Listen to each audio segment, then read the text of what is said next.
Good morning, everyone. Youngstown's Talk Channel. Morning. Joe and Kelin, and we have a guest today. Josh is here with us.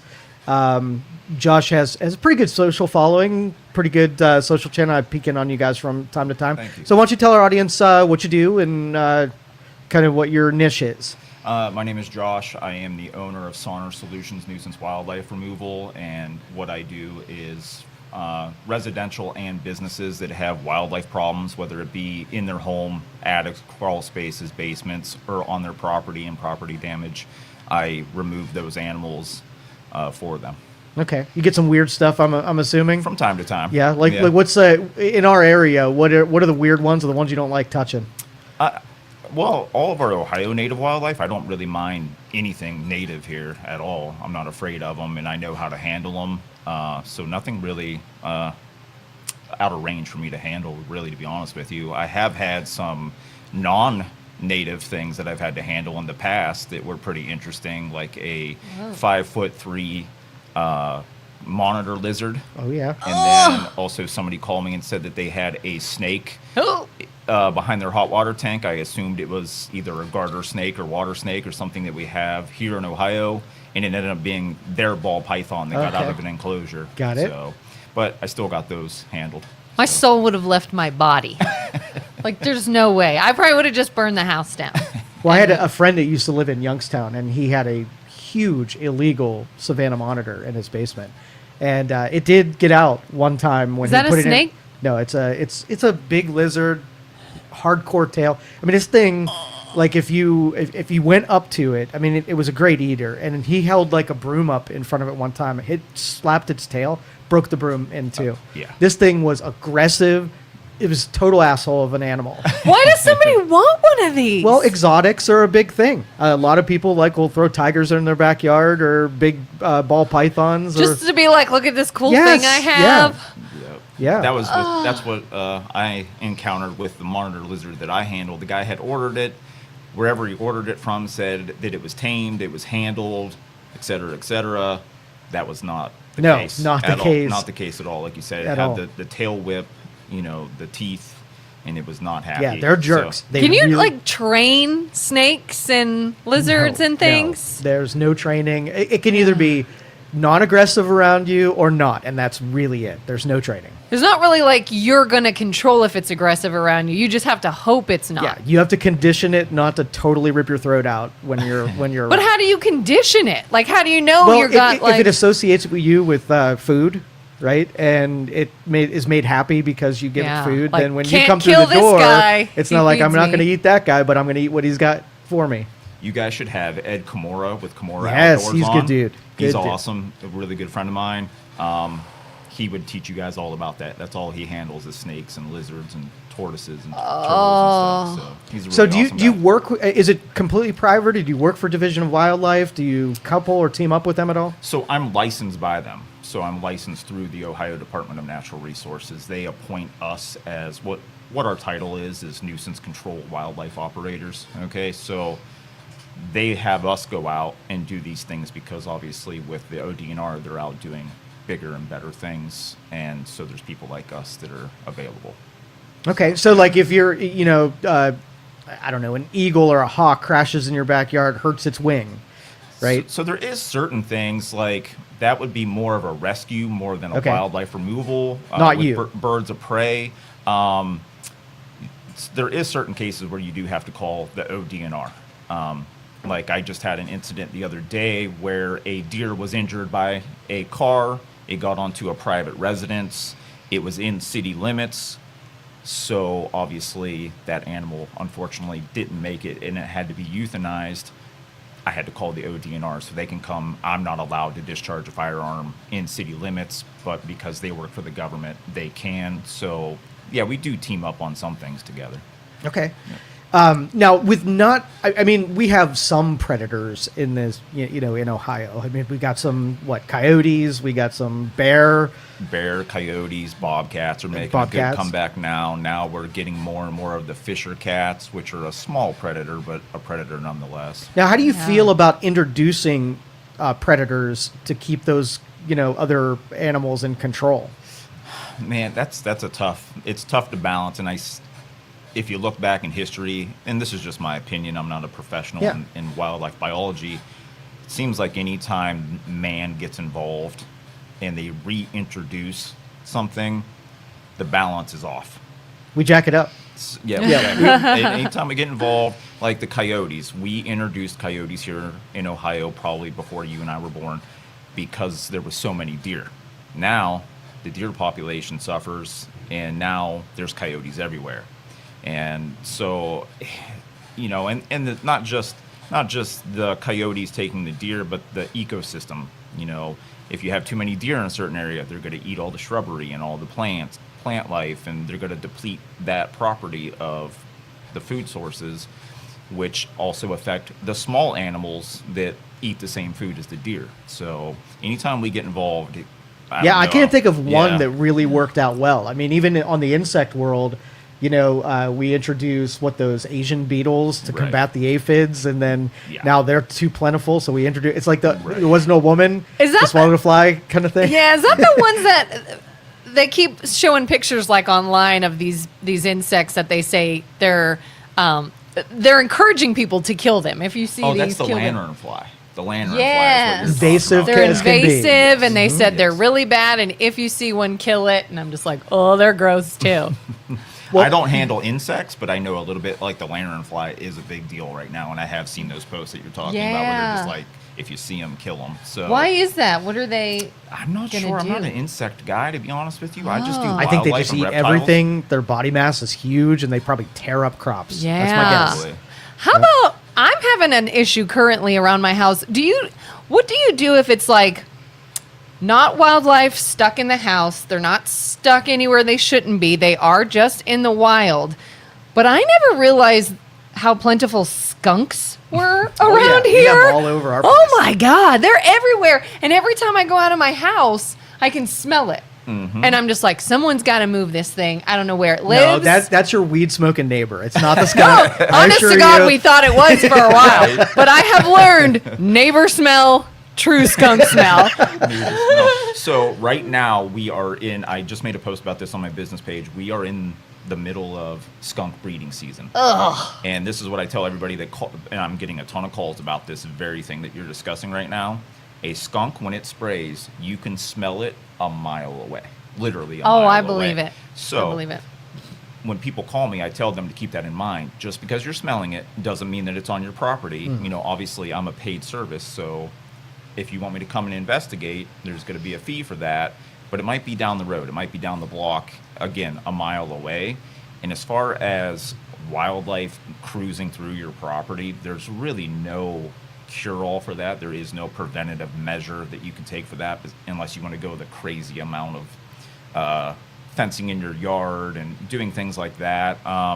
The biggest thing I could say, if you have sheds or outbuildings, a deck or a porch, they do make products that you can actually spike down into the ground. They're known as burrow barriers or dig defense. They're like a 3-foot panel, and they have bars that are an inch apart, and they're 2.5 foot high.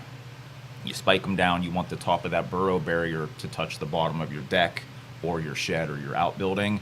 And then when an animal like a groundhog or a skunk or anything of that nature starts to dig, they hit those bars and they say, I can't get here. And then they take off and leave. Okay. Can you lean into the mic a little bit? Sure. Just get a little bit closer. Thank you. Yeah. Do you remember the Friendly Trapper that used to be on KBN maybe Yeah. 20 years ago? That dude was hardcore, and he Yeah. had a different philosophy. Old farmer guy, dealt Right. with varmint way different than we do today.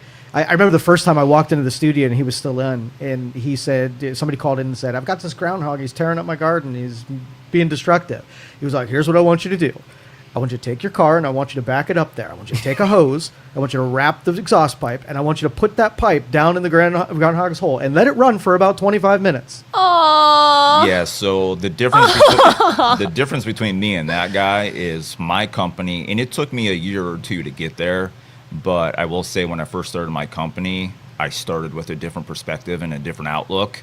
And then a couple years of baby season, rearing season for raccoons, skunks, etc., mixed with a couple other variables that we could talk about if you want to.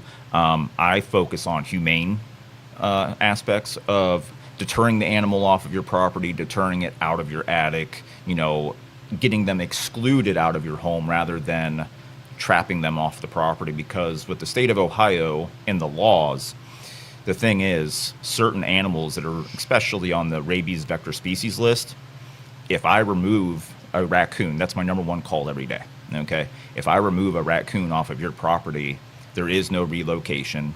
They don't survive relocation, wildlife biologically speaking. If I take them from here in Mahoning County back to my place in Trumbull County, they have no idea where food, water, or shelter is.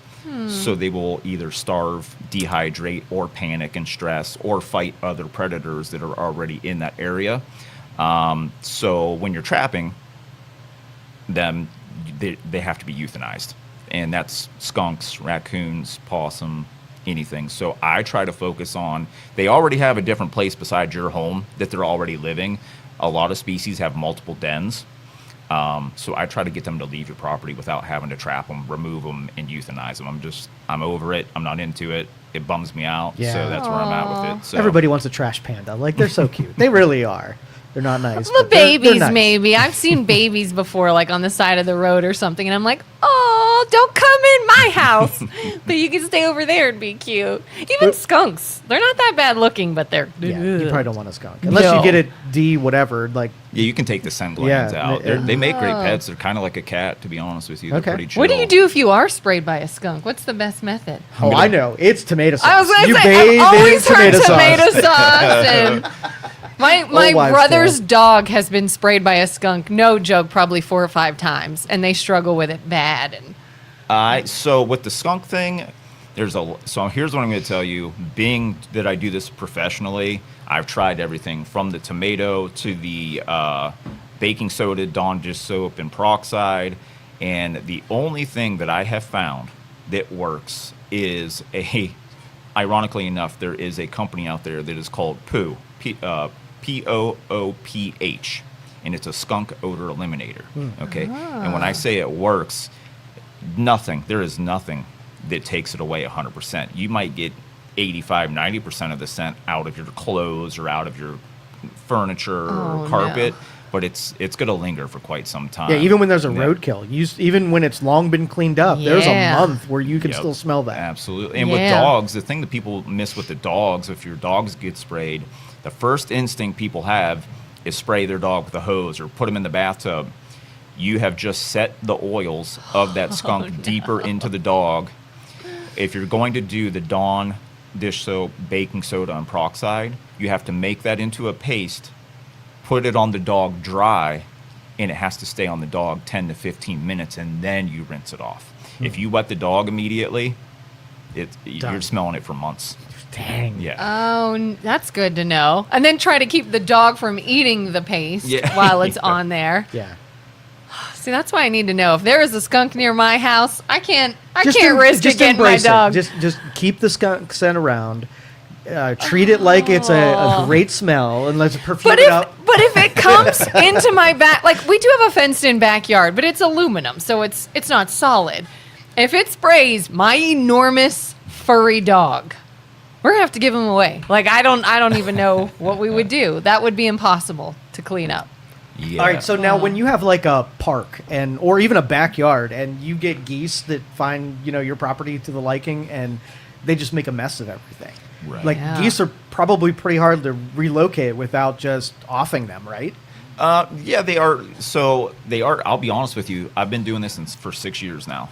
I've gotten one call about geese. It was on a Wow. soccer field, and there is a product from a company called Birdex, and it is a spray that you spray, and it's not supposed to affect the grass or the greenery or anything like that. And I tried it. It didn't work. Now, there is certain things that I've heard that you can, things that move, things that have motion, laser lights, things like that, for whatever reason, trigger those geese not to want to be there anymore. That's one call that I've never really gotten, though. Is, like I said, I went and I tried it out one time. They ended up taking off on their own anyways. But I bought this spray, and they said, yeah, spray this. It covers 1/4 of an acre, blah, blah, blah. It didn't work out to me. They could care less, But somebody had I was just talking about this recently, laser lights and motion Like Get a whether laser that light show on your paper house. bags or stuff stuff that flops in the wind, they get scared of stuff like that. I was in a pickle though, because like there's no body of water where I'm located. Right. And they've been passing by, saw a swimming pool, jumped in, decided to swim around a little bit, and then she laid a freaking nest. Oh, and then I'm like, she's got eggs, protective of it. She's not going anywhere until No. after spring, Nope. for sure. Nope. No, and if they're happy there, they might not even go there Exactly. after spring. Now that's their Yeah. home. Yeah, now it's Yeah, their I'll home. take See, and pull I've down. had issues, not so much geese, but smaller birds that once they find like your porch or awning or whatever, and they lay, it's horrible trying to theirs. get rid of them. have Yeah. claimed it. And like you said, they can almost get sort of protective. Years ago, this was down south, I had a bunch of nests up right above my front door. And they would dive bomb anybody around. And it's like, it's my front door. I live here. Get out of here. And it's hard to get rid of. There is a product that actually from that same company that I mentioned, BirdX. It comes in a tube that looks like caulking, but it never dries. It never cures. Like if you're sealing around your toilet or your bathtub or whatever, that stuff dries and it cures. BirdX, it's sticky and it's tacky.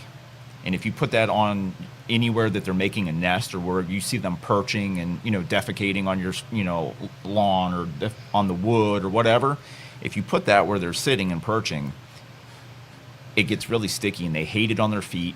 They hate it on their feathers. It's really, really, it's not adhesive to where it's going to harm them. It's just sticky and tacky, and they'll land on it once and then they won't want to land on it again. So that's a pretty helpful one. I love using Ooh, that stuff. that's a good one. Depending on where you put it though, because it won't cure and it is a sticky substance, if it's in a visual place where your friends and family are going to walk in the door and see it, you just got to be careful about that. Like dirt and things are going to stick to bugs it. are going and- to stick to it, dirt's going to stick to it, so it works in the hidden places, so it'll work. It's just going to look pretty bad after the wind blows a few times and there's a leaf stuck to it and everything else. Right. So, yeah. And you know what else is bad about having a bird problem, I found, is the bird issue will bring snakes. And that happened to us. And I'm telling you, like, I don't do snakes. If someone brought a snake in here, I would leave. I won't even be around them. And we had an enormous rat snake come no, really? because it could smell a nest that was Snakes there. are awesome. You have no idea how much good they're it does so for not our awesome. for our I love environment. them. That's my favorite calls. There's two of my favorite calls. I don't know. You said you pop in on my page every Yeah. once in a while. I love bats. And I love snakes. Oh, help me on this then. Yeah. I've been trying to get a bat box set up for the last couple years, and I don't know why I'm not appealing, but I have not been able to get established. Mosquitoes are bad. and Yeah, those dudes I've heard eat that. a ton of them. So what am I doing wrong? So they have to be facing a certain direction. Okay. At least 8 hours. The box needs to face a place. They say southeast or Okay. a place that is getting at least 8 hours of sun. Okay. Now the other critical thing is they have to be 15 foot or higher. Okay. The other thing that is critical is obviously bats are a very small animal. Their wings are not like birds. Their membrane, their skin. They have to have a clear flight path to get to that box. The one product that I know that you can purchase online, they do sell synthetic bat pheromones that you can spray in the box that attracts them. I do have a client that uses that product, and they were able to attract the bats that were flying in their yard to use that box. And then just keep in mind, remember, that box is only temporary for here in Ohio. They're only going to use that box for spring and summer. That box is not insulated enough for them to hibernate there all winter long, so there's that. You want them like Oh, a yeah. birdhouse? Well, we have them. In the evenings, you can see 10 of them just going gangbuster. I just wanted to bring more of them closer so I can even have more of them picking up the mosquitoes. No, like summertime. Yeah, I see them flying. They're cool. all They're not going to evening. mess with you. They're going to, Oh, they what get if they close do? to your What if head. they, like- no, yeah, they're they really dive bomb good at your head and you're flying. like- They're really good at seeing you. They're not going to mess with you. Oh, I What are had you afraid one of in getting my your hair like in the scary movies? And they just like, I had one when I was a kid in my old house. I lived out in New Springfield in a log house, and I'm laying in my bedroom. I think I was on the phone, and I look up and I go, "What is that?" I stand on my bed, and just curled up in a ball right on the ceiling is a freaking bat, and I was like, "Ah!" We had bats all the time in our house. I think I was traumatized. I heard that they were like, when we moved out of that house, I met the guy who moved in, who bought it. And he's like, oh, do you know that one bedroom up to the right? I said, yeah, that was mine. He's like, man, there was a bat infestation behind the wall. I was like, are you shitting me? See, that's what I'm trying to my cultivate. God. And you had it natural. They had it naturally. Oh, it was awful. There's a lot of myths with them. That's the thing that I love about them. You think about horror movies, you think about vampires, you think about all this wild stuff. Well, first of all, no bats in Ohio even consume blood other than insects.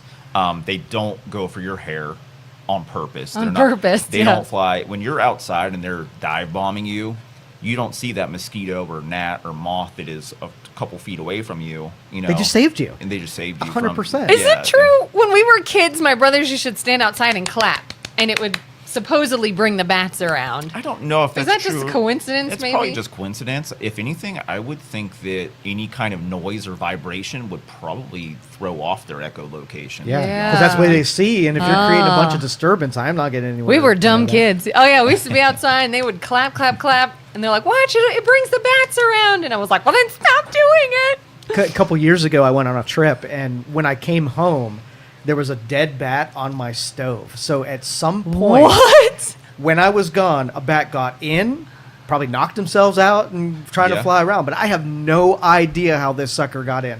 They can fit in a pencil eraser size hole.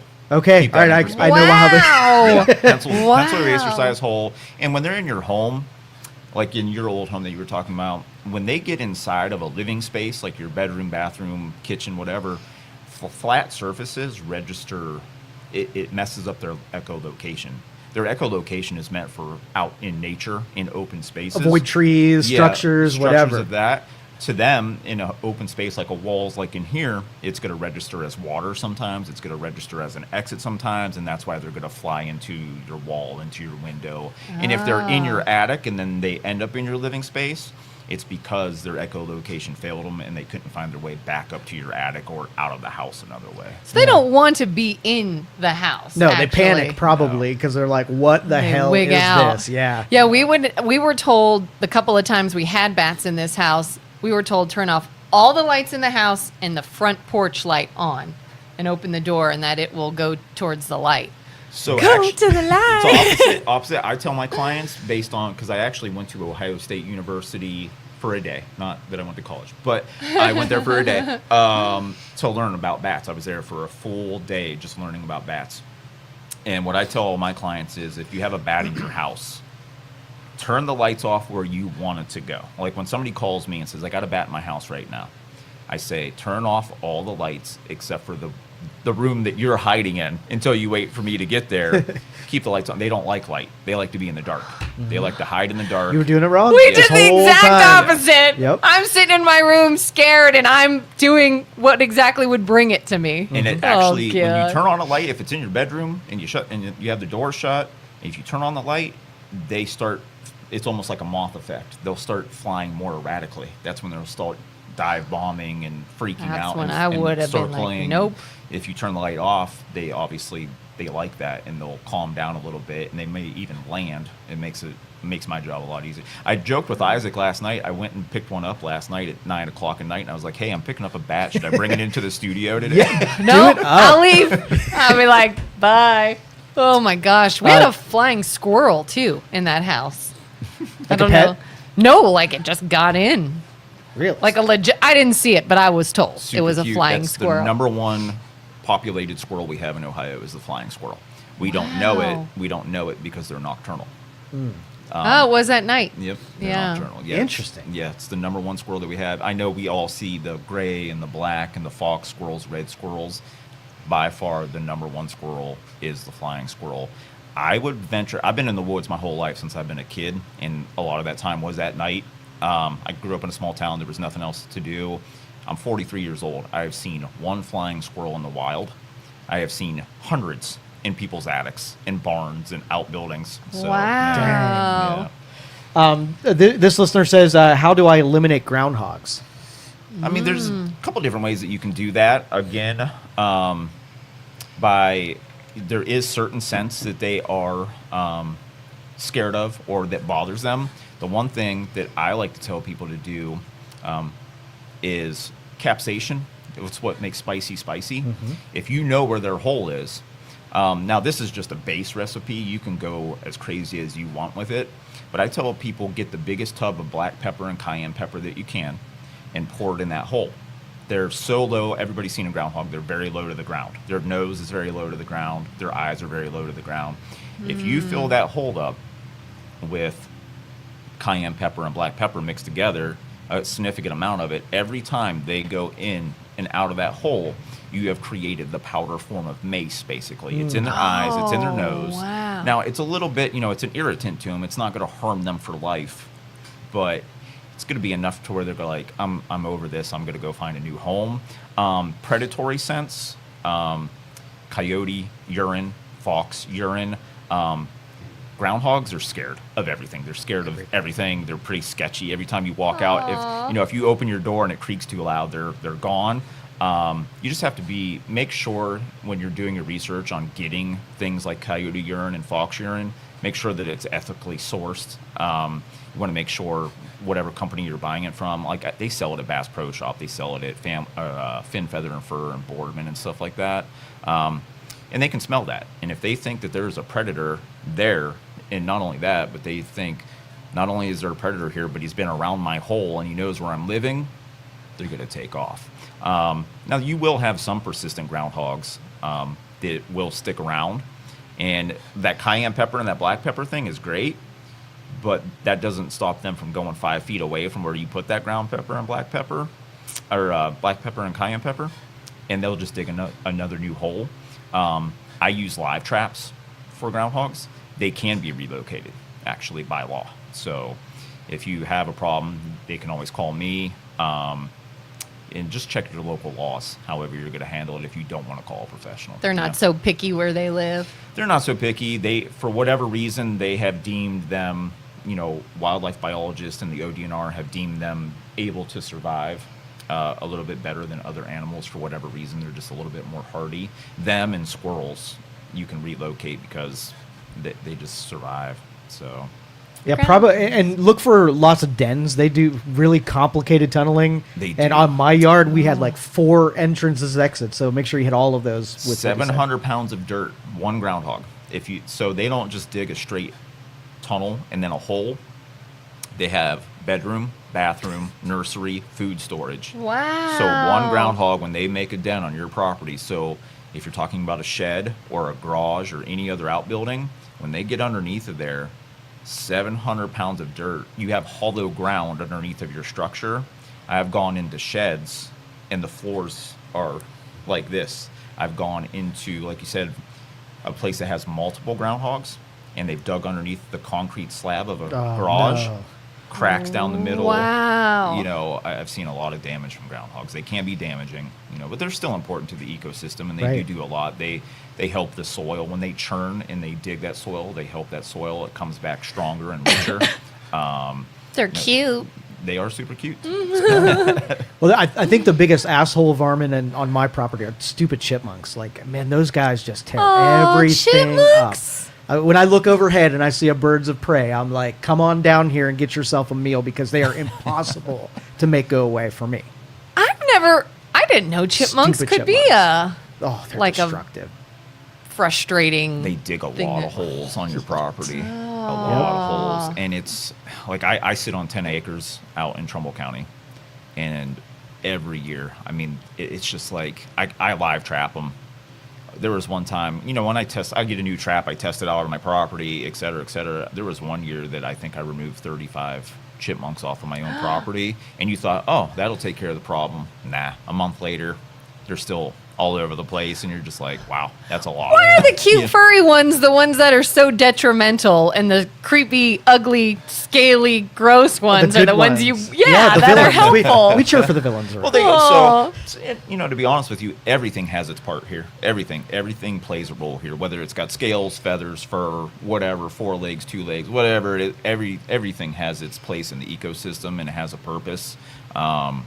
From snakes to bats to deer to squirrels, everything is, obviously squirrels are one of our number one pollinators here in Ohio. They are spreading seeds and planting trees accidentally because they forget where they put that walnut or that, or that chestnut or whatever. Aw. And that's why we have new trees that are sprouting up. Yeah. Bats, obviously, they help with our bugs. They help with pollination. They help with a lot of things, So everything has its purpose here. So whether they're cute or not. We have a lot of fruit and nut trees on our property, and so like those chipmunks just stay real close to wherever that stuff is. Right. So much that I had a peach tree that was real close to the house, and I cut that sucker down, got rid of it because it was just too tempting for every kind of animal to perch around my deck and dig holes all around it. It was crazy. But I do love seeing the deer. Deer are pretty too. Now I know people feel some kind of way about deer, especially if you've got landscaping that they like to destroy, which I guess I just don't, but Yeah. I always thought they were what about your pretty. feelings on Mill Creek Park and offing some of those when they were getting sick, diseased, malnourished, too friendly with people, hitting cars, all that kind of stuff? So, man, that's a double-edged sword that I obviously when Luke and Isaac were posting about that a whole bunch, I try to stay clear of that. Okay. But here's the thing. If you're talking, a lot of people that were against the calling of those deer, I understand that you like watching those deer. I understand that you don't want to harm animals. That's great. But are you going to exchange that for the facts don't care about your feelings? Wildlife biology says this. Those deer are going to eat themselves out of food. Mm-hmm. They're going to pass diseases back and forth to one another. Again, excuse me, like we were talking about before, it's a bigger picture than just the deer. If they would have ate all of the shrubbery and all of the nuts and everything that they eat out of Mill Creek Park, now there's nothing left for the chipmunks, for the squirrels, for the rabbits, it goes on and on and on. And it's kind of like, do you want to have a healthy number of deer that you can continue to watch? Or do you just want to watch these deer die horribly slow, painful, disease-filled deaths? That's kind of where I was at with it. It's like, I understand you not wanting to actively kill the deer, but at the same time, Mother Nature's going to take care of it regardless if you had professional hunters out there or not. Mother Nature finds a way to say, there's too many deer here, so then now we have CWD or EHD or other diseases and parasites, and then you have no deer, So I run Mill Creek Park all the time, and you can't walk 10 feet without seeing a deer in the park. And there was about 5 years ago when I ran across the deer, they always had like discolorations on their skin, patches of fur missing. They were scraggly and really looked undernourished. Right. After we started doing that stuff out there, when I run across the deer, they look normal. They look like Healthy. they're a little bit more healthy than Yeah. they once were. And I don't know if that, it's because they thinned it down and there's less competition for food, or they're going deeper into the park and staying away from. I don't know, but it's whatever we're doing is making an impact. Right. Yeah, absolutely. It's like I said, I don't want to argue with. Everybody's entitled to their opinion. Everybody is entitled to their thoughts. But what I encourage people, because I get calls every day about wildlife, and they say, "Well, I read this or I read that." Check your facts. Get in touch with the ODNR. Get in touch with a wildlife biologist. Make sure that what you're reading and what you're saying and what you're preaching and what you're posting about is factual, not just your feelings, not just emotionally driven. Make sure that it's factual, So a coyote can take down a deer? Oh, yeah. Really? Mainly young deer, like Okay. yearlings, newborns, yearlings. To be honest with you, coyotes, they're 90% of their diet is actually rodents. It's mice, to be honest with you. But if they're presented with a free meal that's easy to capture, they're going to take advantage of that. So, yeah, they can take them down. What other predators do we have here that could take it down a deer and do that naturally? Bobcat can take down young Okay. deer. Bear? We do not have that in Yeah. Youngstown. No, we don't have them in Youngstown, but we do have them in Ohio. So bobcat, Bear? bear. I'll be honest with you, a bear is. Now this is not wildlife biology fact. They're just like a large raccoon. They're more of a scavenger than they are a hunter. They're gonna eat berries. They're gonna eat fruits. They're gonna eat whatever they can get their hands on. Because we have black bear here, right? Yeah, exactly. So it's vegetation rather than deer. Yeah. Again, if there was a scraggly deer that was injured, slow, not well, would they take advantage of that? Yeah, they would. But a black bear is not an agile animal by any stretch of the imagination. They're not going to run miles and miles to chase a deer down like a coyote would, Have you ever run up on a black bear? I have actually. I saw one a couple years ago. in Hubbard. I was actually doing what is called a bat watch for my clients. They did not tell me. They sent me out there in the dark because I wanted to see where the bats were exiting out of their home, and they had woods in the back of their house. And I hear crunch, crunch, crunch behind me, and I figure, oh, it's just deer. You know? Oh my God. Turn around, and there's a 1.5-year-old bear 35 yards away from me.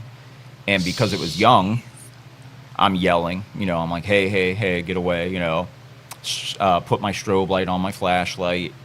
And this young bear was just more inquisitive, kind of side-eyed me like a cute puppy. You know, and I'm just like, this is interesting. And Not getting scared. Not. yeah, this is interesting. And then I go and I knock on their door, and I tell the clients, I'm like, yeah, I figured out where your bat's at. And I said, oh, by the way, you have a bear back there. And they go, oh yeah, his name is Steve. And I'm Oh like, my God. and I'm like, what? You should have Been told me good before. to know. You should have told me that before you sent me out the dark. The only thing I'm armed with is a flashlight and a pocket knife. You know, not that the bear would have attacked me, but you know, if you get the only time with a black bear is obviously the cubs and the mothers. You know, in springtime. But it was pretty intense. It was fun. And then I did see tracks, and I can't remember where that was. I had another kid last summer that called me, and he had scratch marks on the side of his house. He goes, something scratched the siding of my house. And he had a little creek beside his house, and in the mud, there was bear tracks. There wasn't a bear, but there was bear tracks there. In Levittsburg, I don't know if you know where that is. Yeah. I remember when that happened, there was a bear there. And it was funny. It was very comical to me because you can't do anything about a bear being there. You know, somebody called me and said, hey, I'm on this road. There's a bear in my backyard. And I'm like, are the kids, pets, everything locked up, everything safe? Yeah, okay, well, I'll take a picture and just let nature do its thing. 5 minutes later, my phone rings again, and I'm like, let me guess, you're on this road and there's a bear. It was just traveling down the road, and I was like, if it's not stopping, if it's not staying, and if it's not destroying anything, there's no point in calling me or the ODNR. Pretty slim chance of like being out in your yard and getting attacked by a bear. Well, we see them all the time in Cook Forest, running through the woods, and when they're really far away from people, they're skittish as hell. Like they will run in the other direction. But you start putting food sources and rivers and whatever close to houses, they behave completely different. They're a different animal completely. What about coyotes? Are they fairly dangerous to humans? I'm going to be really honest with you. I'll say this. I'm going to say this. Sorry, I was reading. Do we have cougars around town? Well, we're going to ask about his crabs because I think he has a crab infestation. We want to make sure we help him with that. Yeah. So coyotes, this is what I tell everybody to treat every wild animal. Anything with a mouth and teeth and claws can bite you and scratch you. Does that mean that you need to be terrified of them? No. Does that mean that you have to make posts and news headlines of they're coming after your babies and your cats and all that? No. Treat them with respect and stay away from them. You know, that's really where it's at with that. Now, is a coyote going to take on a human? Maybe if it was rabid, maybe if it was sick, maybe if you approached it too closely, maybe if you antagonized it. Are they known for it? No, not really at all. Treat everything with respect, though. I don't care if it's as small as a bat or as large as a black bear. If it's got teeth, it can bite you. You know, if it's in a bad mood. And what the thing is with humans, we don't know. I do, because I see these animals face to face on a daily basis. I know the signs of I'm an okay raccoon, or I'm getting upset with you being in this attic with me. They will make certain noises. They will posture their ears in their face, and they will have different postures that they'll take and say, if you get any closer, you're getting bit, back away. And I learned to respect those signs. Most people are too busy texting on their phone in the park or doing whatever, and they're just not looking up, like I said, wildlife biologically backed information on what do I need to do, you know? But yeah, treat everything with respect. Give it a wide berth if you see it. You know, don't try to get closer to it so you can take an Instagram photo. So, do we have down south where I was living? We had like cottonmouths and dangerous snakes. Are there dangerous snakes in our area? Not particularly here, but there is 3 in Ohio. There is the copperhead, the Masaga rattlesnake, and the timber rattlesnake. Okay, that's the 3 that we have here in Ohio. They're not really. Now there is, and I'm in Trumbull County. There has been sightings of timber rattlers. They like swampy Masaga rattlers. They love swampy wetland areas. There's been sightings of both of those in Trumbull and Ashtabula County. I've not heard of any. I'm not saying that they couldn't make it to Mahoning County, but I haven't heard of any sightings. Besides the fake post on Facebook that says, "Hey, I bought this flower pot and there was a rattlesnake in it," Oh, jeez. But that's the only 3 that we have here in Ohio. So typically, if Yeah. I see a snake, I don't have to wig out, except it's going to No. gross me out, but maybe not be. Right. Not aggressive. It'll Dangerous. stay away from you probably. It'll stay hidden for the most The one part. that I hear a lot is when somebody sees a snake in the water, oh, it's a moccasin. And it's like every snake is a water snake. Every snake can swim. So Yeah. that doesn't mean that they're venomous, It just means that they're in the water swimming. So people Right. do freak out and they miss. I get all the time, I get calls for certain species of snakes. And it's funny to me, the size comparison when somebody's afraid of something versus when they're not, everything is an anaconda when somebody calls Right. me, and it's like that was a 4-inch garter snake. So See, I would call you for a 4-inch garter snake, and I would know that's what Listen, it is, and garter I would snakes still will not go bite near you. it. They're not. Some of them are aggressive and they stink like hell. They do? when they Smell. musk, yeah, Ew. they have a musk that comes out of them. That's Oh, one of their just when I defenses think you they grab couldn't them. get Yep. worse. Yeah. Yeah, didn't even they'll know they bite were on you. The little stinky. teeth marks on you. Northern water snakes are the gross. ones that I know, and I laugh now. I show up and I have a lot of clients that have water near their homes, and they have northern water snakes. Every time I show up and they go, "I have a snake," and they don't know what it is, I show up and I see that it's a water snake, and I'm like, I'm getting bit today. They are the most aggressive, mean. They're not venomous. They're harmless, but you will feel it. They get pretty big. Do you have to be like, get it off you? Or Oh, I've had to get it off. I mean, That's latch my on to you. literal Yeah. They're nightmare. little, so they'll take I a have finger, nightmares like and then that. you'll just have a snake on your finger. I'm not kidding. Actual nightmares of snakes biting me. Really? And I'll wake up like this. Oh, God. So no, as a kid, the big fear was everything was rabid. Every raccoon was rabid. Got Every animal was rabies. rabid. That dog is has it as rabies. prevalent as we were once to believe, or is it? Do you run across rabid raccoons? I've been doing this for 6 years. I have only had 2, and both of them were raccoons. 2 of them test positive for rabies. Okay. They were very, very sick. They were showing the signs. But I'm going to tell you right now, we do have a lot of sickness in raccoons and skunks here in Ohio. Over the years that I've been doing this, I would probably say 97%, it's distemper, which is a completely different thing. Humans can't get distemper. It's a completely different disease. One is neurological, where that would be rabies, okay? Whereas distemper affects a bunch of different body parts and a bunch of different systems in their body. Your pets can still get both. Okay, so if they're not vaccinated properly, as long as they have their rabies and distemper shots, everything's going to be okay. In all the years, I've gotten a lot of sick animals, unfortunately, that I've had to euthanize. Like I said, 98% of it has been distemper. So when they do those bait drops, is that effective? Does that help the populations? This is just this is my opinion on this. Okay, so as a wildlife trapper, okay, I grew up trapping back in the day the old school way, okay? Now, like I said, my mindset has changed because of a lot of variables in life. The whole goal of setting a cage trap on your property, you call me and you say, I have a raccoon.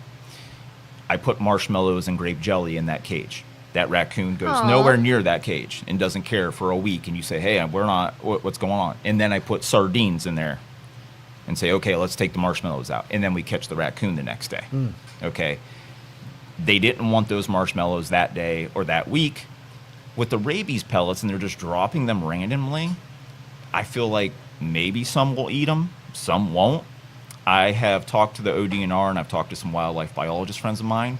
I think it would be a lot easier to qualify guys like me when we actually have an animal in our hand or in a cage or on the property. It would be nice. It's not cost effective, unfortunately, for the state or for the nation, but it would be nice for us to actually be able to vaccinate those animals and then release them. The pellets, I don't know what the percentage of what gets eaten and what doesn't. I just know that sometimes they feel like eating something and sometimes they don't. So I don't know how effective it really is, So it's just my theory and my thoughts of just seeing, I watch how animals behave and what they eat, what they don't like, what they don't. And I've seen my difficulty of not being able to, raccoons, like I said, are pretty food-driven animals. And I used to go to clients' houses and be like, easy money, I'll be done with this tomorrow. And 2 weeks later, I've had to change the bait 7 times because I can't figure out what they want. So if they come They're up on picky. those, they get picky sometimes. So I wonder if they see those pellets out in the woods, if they're like, There's better food. there's better food around here. There's a creek right here. I'm going to go catch a fish or a frog. I don't need those pellets. Yeah. I'm not sure how that works. So So let's field Luke's question. I hear there's a concentration of cougars in Canfield, and so your thoughts on the cougar overpopulation? the cougar overpopulation. I mean, is there really a such thing of being overpopulated? That's cougars, true. We though? need cougars. We do need cougars. They are predators They for are- sure. they are predators. They have a place to play, right? I guess I need more jobs in Canfield because I am single. But They used to hang out at the fireplace. I don't know if that's still a thing. We did have, on a serious note, though, there has been a few more mountain lion sightings, not in our area, but in Ohio, there has been a few more Wow. mountain lion sightings. So, but nope, I have not ran into any cougars in Canfield. All right, and he also asked about crabs, but I don't know about we all have freshwater around here. I don't think do we have crabs that like freshwater? I feel like you're going to have to call the free clinic and not Yeah. a nuisance trapper, But if you got that So- call, you would help them out. You would Yeah. you would try at least. I would give them some contacts. and Contacts, say, okay. "Here you Refer go." them Yeah, to refer a them trusted hey, MD for sure. MD, yeah, you might want to get that taken care of. Yeah. Real question with water, real quick. Thank you, Luke. I got them both out at one time. What about snapping turtles? Do we have those here? I've heard those can be yeah. really Yes, dangerous. yes. Like in swimming pools and stuff when you They don't. Huge snapping turtle. like this big. A little bigger than that. They get. I have a lot. If you after we're done here, if you just cruise through my page, I get a lot of calls in summertime for snapping turtles. Yeah. They do like to eat when people stock their ponds with fish. They will decimate your fish population if you Wow. have an overabundance of snapping turtles. And people that have livestock, ducks or poultry ducks, farm people that have ducks Wow. and have a pond. I have removed snapping turtles because they have taken the legs off the ducks, or they've taken the ducks completely. I was gonna say, is it Baby true they ducks. can take a finger off and Easily. What I want you to do is go to the Lily Pond in Lake Park. No. There's at least 6 gargantuan sized alligator snappers in that pond. Those would be actually here in Ohio. Those are common snapping turtles. We don't Okay. have alligator snapping turtles. Those are down south, like Georgia, Got it. Florida, stuff like that. yeah, I've heard of those. Yes. And I'm Those are sure they're huge. decimating that fish population in that small Oh, pond, I'm right? sure they are. Now I'm interested. I'm not saying that we don't have them naturally. They're not native here, but if somebody put an alligator snapping turtle, Yeah, in take that a pond- look. I'd be Oh interested my to see God. if somebody released a pet that got a little too big in there. They do They're the painted like, turtles, nope. and so there's a lot of domesticated turtles in that pond. Right. Oh wow. Yeah. Hi Josh, we had a possum living under our breezeway this winter. Are they destructive? To be honest with you, that's like the least destructive animal that we have in Ohio. They just kind of hang out. Like Yeah. they're not a digger, they're not a biter, they're not a rodent like we were talking about chipmunks, squirrels, anything on the mice, rats, anything that's a rodent. They have to chew every day because that's how they keep their teeth at a level where they can function properly and not overgrow their teeth. Possums, I've heard they don't carry rabies. they don't carry rabies because their core temperature isn't high enough. They can contract it. They can contract it, but it dies in them to where they can't carry it. It's because Yeah. of They the core eat temperature. bugs. All these Yeah. bug eaters are amazing for your That's another breezeway. one where to me they're ugly. I would be like, but I'd be like, okay, just don't let me see you and go get the bugs. Now, I will say this. So let's talk about that because I heard this is something that you just said that I hear quite a lot is the number one thing that I've heard, and it just, as a wildlife guy, it just kind of annoys me a little bit, is they eat ticks. They eat ticks. The myth of that is they did one study where all they did was present these possums with ticks. Of course, if that's your only option, You eat the ticks. that's what you're going to eat. Okay, that is not the number one thing. I mean, if you think about a tick, And for an animal that has to survive on a daily basis in the wild, to just seek out ticks when there's garbage, when there's berries, when there's fish, when there's dead things. So they'll scavenge anything. They'll scavenge Okay. anything. The tick thing is definitely a myth. Possums are Okay. like, oh my God, Myth need ticks busted. one Myth time. busted. I will. And the other thing too is they're a fur-bearing animal, so any fur-bearing animal is going to carry ticks or fleas. Ugh. They will clean themselves. I'm not saying that they're a dirty animal, but they will clean themselves. And if they can get to the tick, they'll take the tick off. But there's a lot of times when I handle animals on a daily basis that I see ticks directly on them. And it's like, okay. And if those ticks drop off in your yard, if those fleas drop off in your yard, and then you let your dog outside, now your dog gets them. If Have they're you not ever treated, gotten ticks all doing the time. this? I've had ticks on me all the time. How, What is the best way? I've heard I've had a tick one time, and I literally just I freaked out, and it was right here on my arm, and I gave my arm to my husband. I was like, talk about something else. Talk about something else. Like, I gotta calm down. And he's trying to get it off. But I've heard you light a match or I've tweezers. done them all. I've just yanked them out. I put light a match and put it on there. That really, it doesn't make, if their head is in under your skin, all you're doing is burning their body. You're not really getting the head out. I've had them, because I grew up in the woods a lot. My whole family is hunters and trappers and fishers and stuff like that. So I've been in the woods since I was a kid. And we've had ticks all the time. And we just kind of pluck them out with a pair of tweezers, take the head out if it's underneath of the skin. Well, they do make those tick tools now that you can get at camping stores. I've never tried them. How serious is the concern with ticks and Lyme disease and things of that My nature? aunt got bit on a horse farm Yeah? by a tick, and she contracted Lyme disease. So it is pretty prevalent? Oh, Yeah. it yeah. happens. It's a big deal. Yeah. That's it's definitely scary. happened. Yeah, I've never had one attached, but when we go out in the woods, you're always searching to make sure, because Oh, they're yeah. usually just crawling around trying to find a Yeah. place to situate themselves. But I've never been latched onto. Ooh, No. I've had one. My that's not husband fun. has. Now, this is down south, so I don't know if I've heard they're just as prevalent here, but Oh yeah, Ugh, we've had gross some me out. rough years, and the thing is I have a buddy of mine. He's actually another nuisance trapper, and we don't compete. We collaborate. We talk. We give each other work all the time. He's a really cool guy. He was out doing a job for somebody. I want to say 3 weeks ago, and came out of the field and had a tick on him from. I don't know if it was from one of the animals he captured or if it was just for walking through the tall Wow. grass. They don't always necessarily, if they got a place to stay warm, they're not dying off, so. But again, I'm not a bug guy. I'm not a super bug expert by any means. It's one thing that I don't have an interest in, As pest control, there's a lot of great people out there that do what they do. Going around with a sprayer on my back is just not fun for me. It's more exciting to be stuck in an attic with a raccoon or a bat or Exciting. grabbing snakes. I like doing what I do. Going around and just spraying for bugs is it's boring to me. Yeah. So, What about the small? Do you guys handle things like mice and rats, or do Yeah, you? Yeah, and absolutely. is it a big problem? Oh, it's in Northeast Ohio, pretty much. I can only speak about our area. This is what I tell everybody. I don't care how clean you are. I don't care if your house is a brand new mansion or if you just built it last year. I don't care if it's a century-old home or anything in between. I've gone into thousands of people's attics and thousands of people's homes. There has not been one single attic that I've gone into that has been mouse-free. It's just that's living in the area that we live in and the population of mice. the field mice, those little Yep. field mice. That's it. There's They're so kinda yeah, it's a cute. problem. It's a problem, and yeah, people can call me and I can help them out with that for sure. Yep. Somebody had said, where did it go? Bat droppings were toxic or poisonous or whatever. Is that true? Histoplasmosis is the number one thing.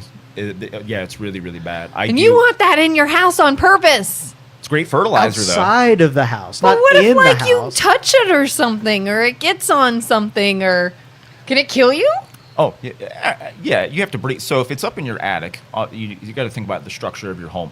Your attic is circulating that air in your home every day, and yeah, it's very, very. I do attic restorations, clean outs for bat jobs, and I'm in a full hazmat suit, respirator, everything, because it will.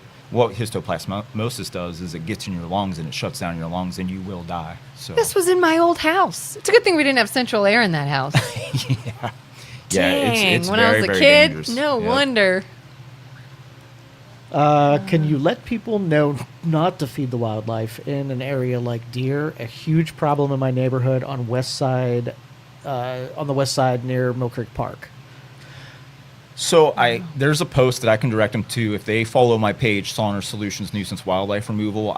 Just about a month ago, I made a post concerning people that feed wildlife and think that they're helping and they're actually hurting. Specifically, the ones that I made were about corn. Okay, corn is not sustainable. That is not the only thing. They're a grazing animal. They might eat in a cornfield, but then they're also stopping to eat other plant life as well. They can't just eat a bunch of corn.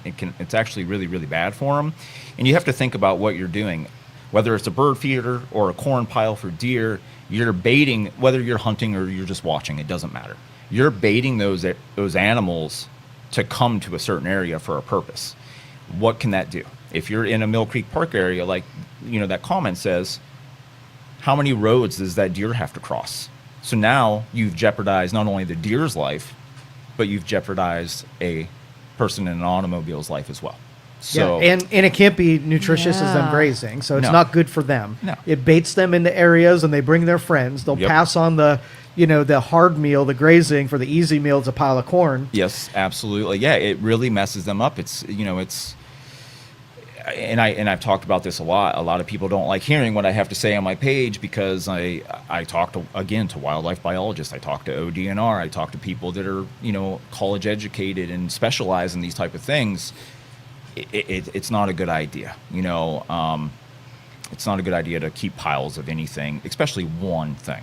How about like right after Halloween, you always hear people say, "Oh, throw your old pumpkins in the woods for the deer." That's good. Now, that's okay to mix it up every once in a while. Like I said, if it's the habitual feeding every single day and having food out there for them every single day. If you throw some corn or some seed or some pumpkins out there every once in a while, but again, that factor still remains the same.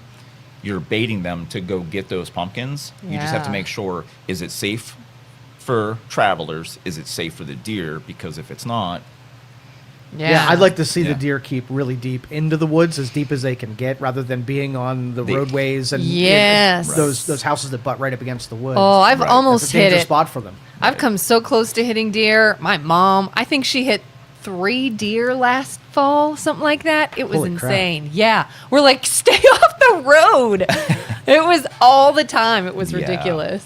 yeah, I mean, I get it. I understand. It's fun to watch animals. That's why I love doing what I do for a living, but you've got to really study, really study hard on what's right and what's wrong. And that's a big part of why sometimes I feel like that's why I don't get a lot of notice on my page, is because I'm saying a lot of stuff that is fact, not feeling. And people get bummed out about that really quick. They're They like, want "Oh, you to just yeah." affirm Yeah. what they feel about Yeah, the, and the it little it critters. became political for some reason. Instead of just letting scientists and specialists do their thing, Right. the public gets involved and think they know better, and Right. it's an emotional draw, like you said. Yeah. And it becomes very unpopular to say, hey, if you have a fishing lake or something like that, you got a bunch of geese that are crapping everywhere, causing diseases. You got a way that you got one bad thing, which is disease Right. in people, and you got another bad thing that you might have to, kill off some geese. Neither are great. You wish you No. didn't have to do either one of Yeah. them. Right. But there's going to be a smart one and a dumb one. Or like Right. you said, a lot of them you can't rehome, so it's Yep. I'll remove that, but I have to kill it. And they're like, Yep. why is that the only option? Well, it is, because it's nature, and that is. And Yeah, and the thing is, like I said, science and wildlife biology they have studied their whole lives, long before we were all alive. They've been studying what works, what doesn't work. Do I disagree with some things? Absolutely. But, when they make it a law, I got to follow the laws. That's why I try to get animals to just move it along on their own without having to handle the situation. And So You know. why does it happen with these reintroduction of species, like what they did with the wolves out in Yellowstone? It theoretical, but didn't a biologist say, hold up, let's give this some more research to find out if they're not going to be a dominating species and be just as bad as not having natural predators? I agree with what that guy says. I really feel like I just saw something pop up on WKBN the other day about the elk. They're thinking about, now you got to think about an ecosystem, like let's just focus on not Yellowstone but our state. How long have we been here without elk? And how long have all these other animals, plant life, water, etc., how has that, evolved and adapted to not having elk here? And now, if you look back at the date that we last had elk in Ohio, how long that's been, I'm not sure, to be 100% honest with you. But then all of a sudden, we just reintroduce them and hope everything's going to be okay. Just like the wolf thing in Yellowstone, Right. you're like, let's take some time to really study this and make sure everything is going to be okay. And then we're not affecting, to bring one species in, we're affecting 30 other species, Who now compete with things that's lived here Right. all along. Exactly. Now that the elk population, like an hour east of us, is that introduced or is that natural? What parts? where's that This at? is sort of on the fringes of a Cook Forest. It's a little bit. Oh, in PA? Yeah. They've been there for quite a while. I'm not sure, to be honest with you. I pretty much just kind of hone in on Ohio. Got it. I'm not sure how long they've been there. I'm not sure if they were introduced or not. So I would have to look into that, to be Okay. honest with you. But yeah, I know PA has a population. Kentucky has a population. And I know Kentucky, they've had theirs for a very long time, So Yeah, and they manage it well. Right. The hunting that they do and really curating that population. I think Right. if we set models of other states that are like Mill Creek Park that have the same kind of problems, figure out what they did and didn't do, and kind of learn into it rather than letting this cluster happen that we have Right. here. Right, absolutely. I agree with that 100%. I mean, it's just, let's take the time and really study all the variables of what can go wrong if we reintroduce a population of whatever type of animal it is, so. Deborah says, the only thing I feed are birds. Squirrels benefit from the seed, but I don't deliberately feed them. Is that okay? Squirrels are cool. I like squirrels. Feed the birds and then feed the squirrels? Yeah, And they rob the bird feeder for sure. those little net squirrels. They're Mm-hmm. thieves. So seed, let's talk about that really quick. I'm sorry, I'm reading her post. Certain seeds, this is what I was just talking about this recently too. There's a lot of seed that is great for birds. There's a lot of seed that is bad for birds. There's a lot of brands, there's a lot of bags that have filler in them, and I equate everything to, again, my specialty is native Ohio wildlife. So if you are feeding birds, let's make sure that you're feeding them seeds that are actually native here to Ohio, that may yeah. not come from a different country or a different, place, a different land. Things that we have here are, thistle and pumpkin seeds, and sunflowers grow here naturally. Different, there's different things. So that's the one thing that I encourage people to do, is really study on the birds that you're having come to your property, and take the time to study on what they eat naturally when there's not a bird feeder involved. Because they're not eating certain seeds that people are putting out, and it can be really actually harmful to their bodies and harmful to their life if you give them the wrong stuff. As far as the squirrel portion of her post, they do make, and they're pretty awesome. There's a couple different things you can do. They make bird feeders that are, the bottoms are almost like a false bottom. They're weighted, so when a squirrel's weight gets on the bird feeder, it shuts the door, and they can't feed from it anymore. And it's really cool. The other option that you have is they do make, you can make it yourself, but they also market it already.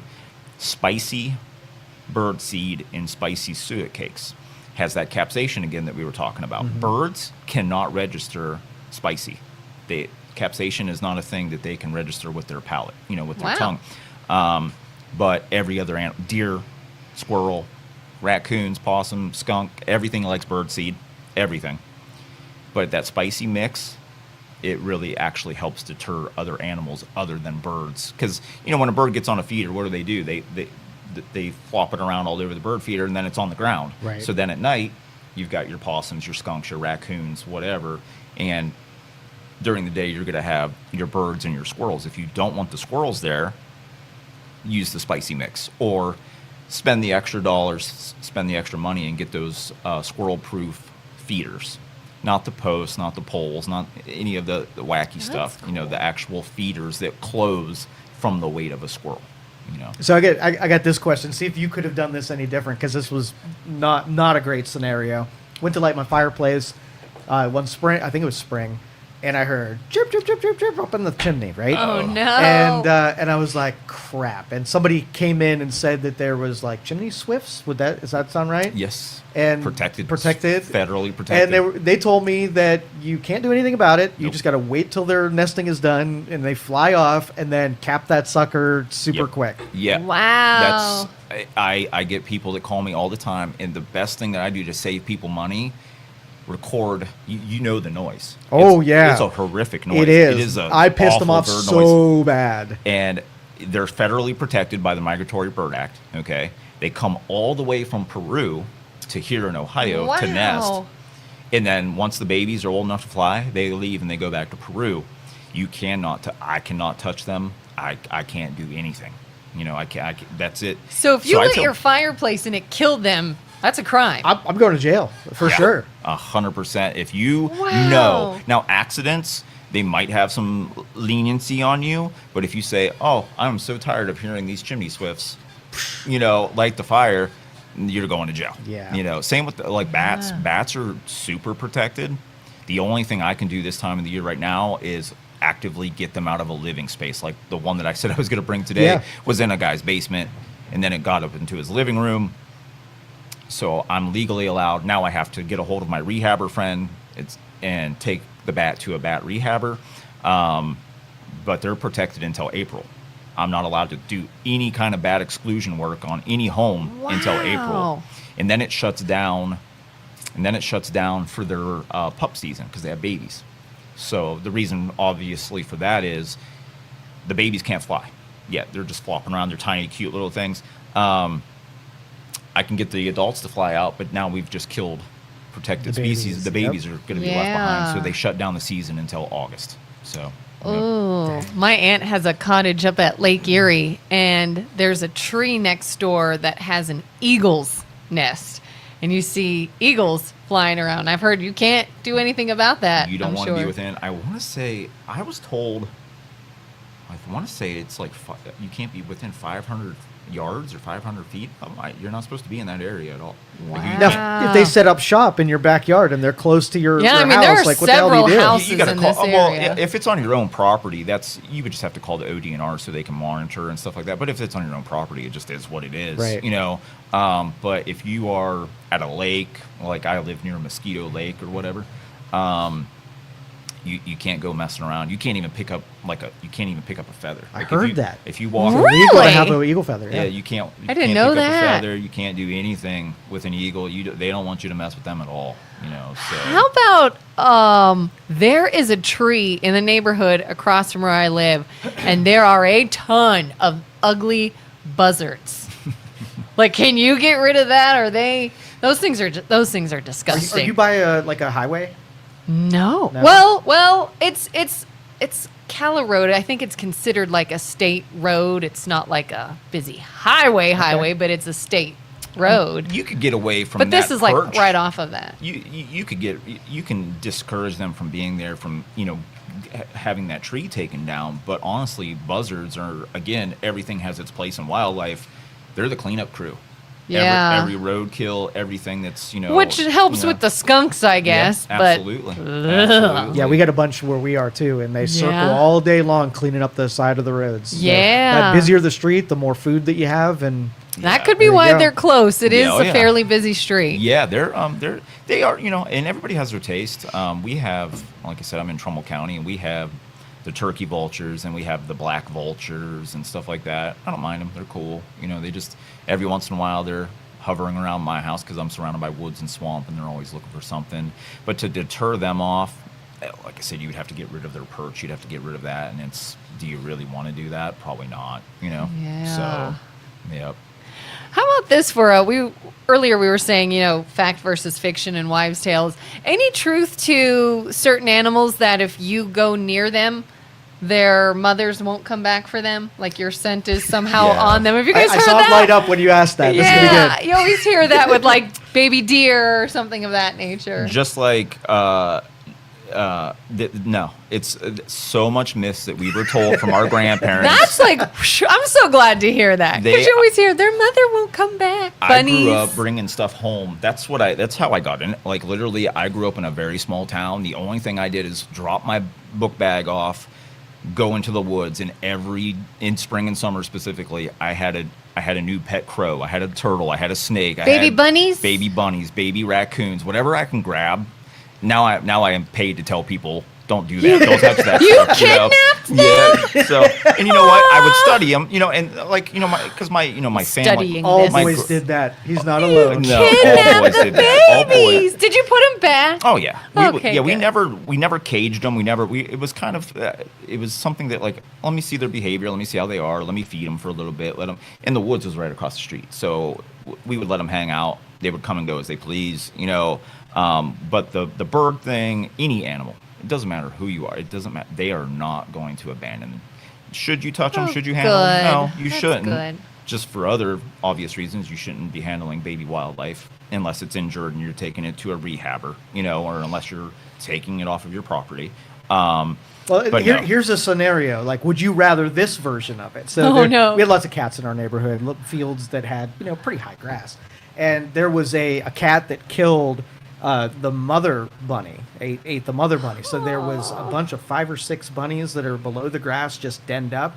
They got hit by someone mowing the lawn. So if you had an abandoned baby, would you not rather him come along and at least take it away from something that would be dangerous? If you know it's abandoned. Like, what if the mother's just out Well, getting he's not food? fighting off a rabbit to take their babies. Well, maybe No. like the mom went to get food and then comes back and her babies are gone. That's sad. In the scenario that you were talking about, if mom is out of the picture and there's one baby left over, the best thing that you could do is get a hold of your local wildlife rehabber, like the Call one. you? No, I'm not a rehabber. So I want to be, but Birds in Flight is in Canfield. Birds in Flight is in Canfield. I have a great friend in Akron that has Cloverfield Wildlife Rescue.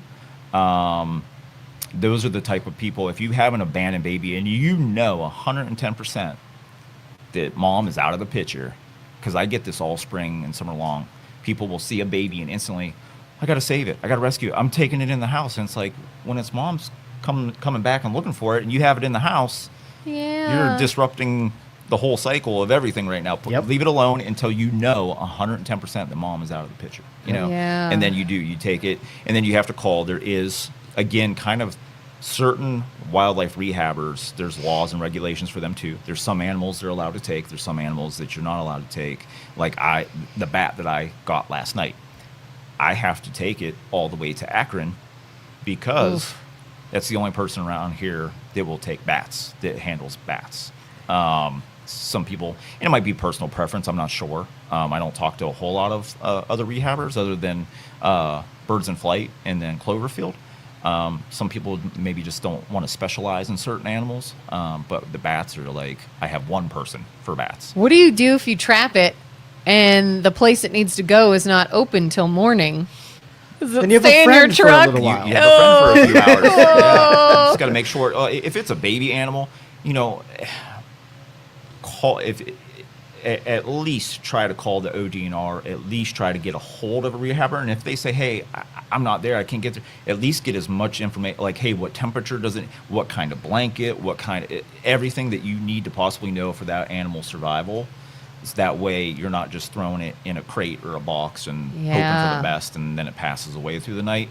You got to know everything is different. Like, I did a thing about bats the other day because people were like, well, what if I don't want to call you? Okay, well, don't use loop stitching like a towel, because if you put a towel over a bat, they have little toes, and they have their thumbs is what they're called, but they're little claws on the wings, Yeah. And now, because they're so tiny and so thin and so frail, that thing is stuck to the towel. Now you've broken toes, you've broken wings. Like Velcro. Yeah, it's like Velcro, and you don't want to do that, So just make sure that you're getting actual facts whenever you're handling babies or any wildlife. Are you allowed to keep native species as like pets in a collection that are not in danger? Like, if you're like, mine now. So I know the only thing that I can speak on is you would have to talk to the ODNR, and I know that there would be special permits involved.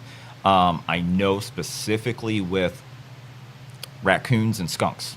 they have to come from a actual, I believe it's either USDA or FDA approved, or it might be both, breeder of domesticated raccoons. You can't just open your door and say, Yeah, you can't just come in, friend. Yeah, you brother. can't. You can't harbor actual wildlife. Like if you had baby like you just talked about that rabbit. Okay, that cottontail rabbit is what we have here in Ohio. If you took it in your house and you said, "Oh, now I have Thumper, I'm keeping it forever," Yeah. you can't do that. You can't do that. Wildlife is meant to stay in the wild. Now you would have to call the ODNR about, there's falconry. It's weird because there's people that do falconry. They're part of their whole be a part of my crew thing is you have to go find your own falcon. You have to take it out of the nest and do Oh, it. Yeah. wow. Yeah, you have to it's pretty interesting. Go It's get pretty- it But those people that yourself. I know that do that, they take so good care of those birds. Oh They my are God. living the perfect life Yeah, outside absolutely. of that nest. Yeah, it's pretty cool. It's Yeah. really, really cool. Reptiles were real bad about people who are enthusiasts. They would go out in the wild, grab a couple of turtles out of a pond, and keep it as pets Right. and whatever. There were a couple protected species like spotted turtles. I think one soft shell or something like Right, that. right. That they would go after them, but they were kind of turned a little bit of a blind eye to taking some of these other species out. Like I said, same thing. When I was a kid, I grew up in a small town. I could have had a pet black bear and nobody would have known because where I lived. You know what I mean? There's a lot of people that are going to do. I know the laws, I know the wildlife biology, but what you do on your own home and your own property, that's really none of my business. I just know what's best for wildlife. Like, you know? who's Stay going to out know if you opened your door to a Right, little right, exactly. raccoon or baby So- bunny? Deborah said, I do use one feeder that closes with weight, but they are much more expensive. Also, there are squirrel baffles. They're usually effective, but squirrels are very persistent and sometimes figure it out. They're And smart. she tried They the are hot super- pepper seeds. They she are says. super smart. So the thing is, though, I tell everybody, like I said about black pepper and cayenne pepper, if that's not working, amp up the spice. There's crazy peppers out there now. If you can find ghost pepper, scorpion pepper, whatever these wild, crazy peppers are, the hotter the better. Don't And- touch your eyes. Yeah, don't touch your eyes at all.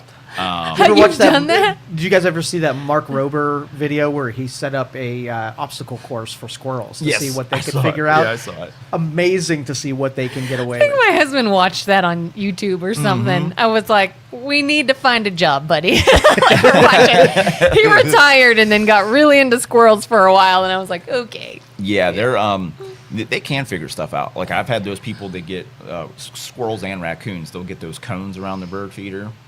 They'll figure it out. I've seen people that I know people that hunt and have deer feeders on their property, and they spin and they throw corn or seed or soybeans or whatever out.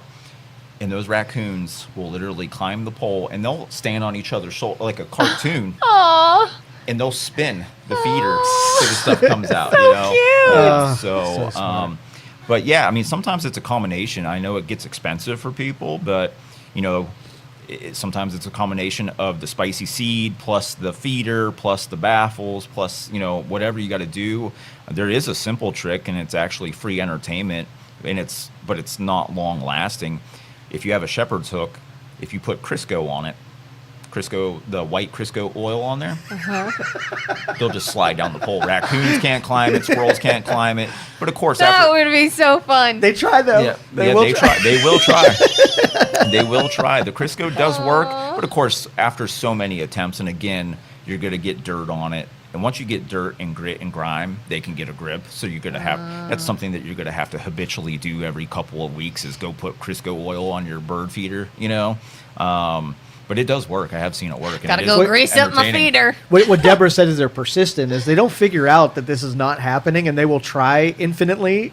They don't they're like, I tried wow. 4 times and I'm just going to slide back down. They don't figure This that part is just out. a No. slippery one, but I'm going to get it. Oh, yeah, they are super persistent. Super persistent. What is yeah. the worst bite you've ever had? Have you been bitten a lot? Last May. Was that last May or the May before? A raccoon bit me. Ow. And out of all the bites that I've taken, it was the worst, I would say. It wasn't horrible. And the thing is this is how nutty I am about wildlife. This is how much I love it. I can tell the difference in her bite. I normally knock aggressively on an attic access door. That way, if there's something near it, they scamper away from it. I could hear the babies on one end. So I figured maybe she'll be close to the babies, or maybe she's out feeding right now. I bang, bang, bang, and this is crazy to me. I never met a raccoon like this. She laid in wait. Bang, bang, bang, bang, bang. Nothing. I don't hear Waited. I don't hear a peep. Normally, I wear bite-proof gloves. This is my 11th call of the day. It's in the height of baby season. I'm just like, I want to get this job over with. Oh. I push the attic access up. Boom. She grabs a hold of my hand, but she did not tear. She didn't rip. She just held me there. Gave you a warning shot. And she was just like, my babies are up here. You need to back off, you know? And so that was the worst one, but it wasn't bad. I'll tell you what sucked was the shots that I got after. That hurt. And it wasn't even the rabies shots. It was, I had teeth. You could see a little bit. I have the teeth marks and scars on my hands. They had to put shots around every open wound, whatever that was. And I told that nurse, I was like, that was worse than the raccoon biting me. I'm like, this is horrible, you know? But luckily, rabies shots used to be like 21 shots. Then it went down to 11. Now they've got it down to 4, luckily. So 21? It used to be back in the day. It used to be like all in your belly. It would be 21 Holy shots. cow. And then it was 11 or whatever. But now it's just 4 shots that I had to go for. And the thing with that is, I almost knew 100%, 99%, I'll say, that raccoon wasn't sick. If it was sick, it wouldn't have babies up there. It was healthy. I've seen the raccoon on my client's camera. You know, I've seen it on, I had a trail camera set up. But here's the thing with rabies in humans. If you start to show symptoms, it's too late. Yep. There's no reversing it. You're dead. Yep. So Oh my God. even though I'm like, yeah, it's probably okay, I'm like, I don't want to die over a raccoon, so I might as well just go get the shots, you know? So I have a similar story. Wow. I have my effed up finger. This came from a squirrel, courtesy of a squirrel. Oh, so no. A squirrel. Well, I was 10 years old. So a squirrel fell off of the power lines, and when it hit the ground, it lost the use of its back legs, and so you had this thing just kind of clawing at the ground. So I took a box and picked it up and took it home and put it in a blanket. I brought it in my house, right? Because Oh I'm my stupid. God. I'm 10 years old though, and so I'm like, I started calling. I had this guy that went to our church that he deals with wildlife. I was like, what do you do with it? And he was like, there's nothing you can do with it. No one's going to rehab a squirrel. Take it out to the woods, put it out. And while I'm on the phone with this dude, the thing comes out of shock, right? And now, even though it has no use of its back legs, it jumps out of the box and it's clawing itself with its front legs around my living room. God. And I'm like, I got to get this thing in the box.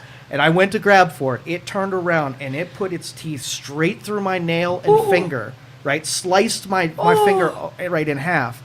And I did end up getting it, cornered it with the box, and I am just blood's going everywhere. Same thing. I had to go. They wanted to test it for rabies, but they said they really couldn't wait for the test to come back to do treatment, so I had to do both. Yeah. And the shots were absolutely horrific. Not a great Are sign. how many only did you get? 10? When was it? How many years ago was that? When You you know, were a kid? it was a lot. I was don't a remember lot, how many yeah. of them, but there were ones that they did here. There was one that they did like under my armpit, Right. or something like that. So Right. there were a lot. They were not fun ones. Did they at just all. bandage it, or what did they have to do with the wound? Well, they had to suture up my nail, where they had to glue the nail and then suture this big mark across the part of my finger. But I'm telling you, it was a 1-inch bite straight through my finger. Was your mom freaking out?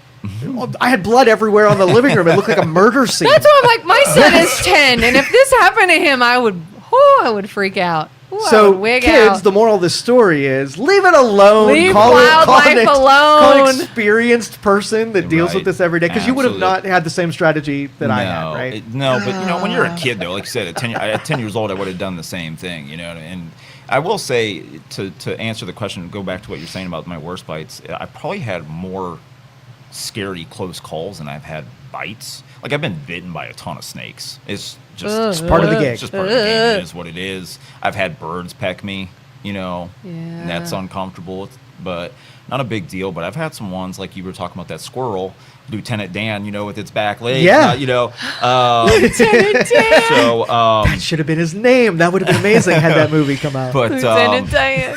I've had some sick animals, and I've showed up, and they're like, "Oh, it's just been curled up in a ball." And I'm like, oh, okay, cool. I'll go do what I got to do. Oh God. And then they have that last surge of like, I'm going to fight till I die. Mm-hmm. And there's been some close calls where I'm like, oh man, they've bit my boot. They've bit my pant legs. You know, they've grabbed a hold of me. And I'm like, if in that scenario though, I just feel bad. I'm like, oh, like this is your last battle. You Right, know, right. like, Yeah. you know, like but- how do you get it off? If something bites you, like the raccoon, how do you get it off of you? You have to just. Man, I feel bad telling a story, but this was just me defending myself. Yeah, it's survival. So it had a hold of me like this. So I had to reach with my other fingers, and I grabbed a hold of its ear, and I pulled, kind of like if you're correcting a dog or something like that. I grabbed a hold of its side of its face and its ears, and I just squeezed with these 4 fingers as tight as I could on its ear, and pulled her down almost out of the attic, mind you. And I pulled her down until she started to squeal. And when she made that noise, obviously she had to let go of me to make that noise. And then I let her go. And then that was Their it. mouths But are like cats, right? Like you can kind of push on the side you and could, separate yeah, the teeth, you could. probably. Yeah, you could. Yeah. But so the thing is, I'm on a 10-foot ladder. I'm on a 10-foot ladder. Yeah. The attic access is just as wide as my shoulders. I can't even get my other hand up there to do anything with my other hand because the raccoon is taking up all the access. My hand is up there this far. So the only thing I did was grab a hold of her, pulled her until it made her uncomfortable. That's and then pretty she finally, smart. Yeah. So, I might have How- just flailed. How much would you pay for that video footage? Oh, had there man. been cameras, that would have been a sight. I probably wouldn't have to work anymore. It'd probably be viral. Like it'd been on America's Funniest Home Videos, you know. I mean, and you know the funny thing is, hopefully he sees this later. He's on my business page. The young man, house that I was at, he started following my page, and he's a good friend of mine now. He left. He bolted. I would have been like, Yeah. good luck, dude. Him and his cousin were in the house together. Mind you, they both had sidearms on them. You know, and I don't really care that they didn't, you know, harm the raccoon, but I'm like, I turn around, I fall off the ladder. That's what hurt the worst. My The bite was like God. whatever, but I had fell and hurt my shoulder really bad. I They turned around abandoned you. and they were out, and they were like, What? Nope, we're out. They're like, we don't do Whoa. animals. Oh my So- God. You were like, thanks, guys. Could you, not that you would, and maybe it's like, where's the line for just the hazard of the job and you like suing someone because you got hurt? So that was on a my job. own. That was my own decision to do that. I would never. That's like something. Anytime I get into an attic with a wild animal, anytime I'm on your roof, anytime I'm on your property, I'm the person that has decided to make this my career. So I Yeah. expect the unexpected all the time. And you're dealing with You know, wild and I'm animals, dealing and with you, wild you're dealing with animals. so many that the law of averages Yeah. eventually Yeah. catches up, Yeah, and you're going to get nipped bit. at. Yeah, you're gonna get bit. You're gonna get hurt. You're gonna fall off of a ladder. You're gonna, you know, these are things that are just gonna happen. You know, I've been very fortunate in 6 years. It's, you know, that was not the only wild animal bite, but that was the worst case scenario for me. You know, I'm in some sketchy stuff all the time. You know, and things could go south anytime. But to make it the homeowner's responsibility, nah, I would never do that. You know, it's just like it's part of my job. This you might know. be a dark, creepy Oh, question. bring it. I don't know why I go there, but I've heard, whether it's in a scenario of like wildlife or really multiple scenarios, that the feeling of being hunted is very alarming. Like you said, you've been in sort of crazy situations. Have you ever been like, I'm actually kind of scared right now, where I'm really uncomfortable in this situation? One comes to mind that I can laugh out now. Now it's funny. Now it's funny, but it wasn't funny at the time. Oh God. My cousin, who her name is Chelsea, she's about 90 pounds, soft and wet. She likes to help me. She Oh. actually, believe it or not, I told you I love bats. The very first bat call that I ever got for my company, Chelsea, you got to get this bat because I'm not touching this thing. I was like, not doing it, Wow. not doing it. And she went and got the bat for me. You know, I was with her. She found it. She got it. She has birds. She has a farm and all that stuff like that. I'm like, I didn't like flighty things at the time. I didn't like birds. I didn't like bats. And then I just fell in love with them actually after handling that first bat, because we took it home and we assessed it. And I'm like, oh, this isn't as scary as I thought it was. This is pretty cool. But we were in an attic together, mom with babies, raccoon. And I was going to have a catch pole.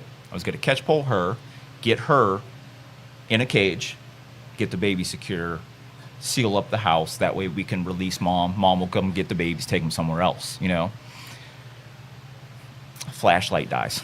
Oh, Bye. Dark Bye. space, I would have said, catch pole, I would have said, predator. free in front of charge, you. I'm out. Large mama raccoon Oh my protecting her babies. My God. cousin at one of several feet away from me. I'm on one end. Mom, last I knew, before the flashlight dies, mom is headed my direction. That's like a horror film. And Like Jurassic Park. Where they're- yeah, that was a funny one. But for a split second, I'm like, I'm good. It's not that I was fearful. I'm one of these people, and I don't say this to sound tough. It's just not in my DNA. I don't really fear any human. I don't really fear any animal. But I knew in my heart, I'm like, I'm getting bit. This is. Yeah. I'm getting bit, and I was more so worried about my cousin at the time than I was myself, you know. And I'm like, I'm definitely getting bit because she was headed my direction, and then I can't remember what happened. I either had a secondary backup flashlight with me, or she had one. But turn on a light, and she was right there.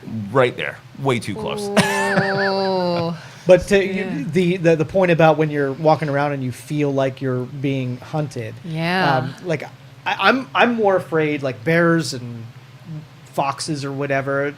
You can pick them out. It's the cats that mess with me. You got Really? a mountain lion or a cougar. You'll never see them if you're being hunted. And you won't hear Yeah, them you either. won't You're know not it. gonna hear No. 'em. So I'm walking sometimes Oh. along a river with a high ravine, and you just know this is territory that somebody's got eyes on you, just Yeah. waiting for you to slip up, and that is a terrible feeling. Oh, now this is funny because it's our dog and we're not afraid of him, but I have a golden retriever that is enormous and he stalks us.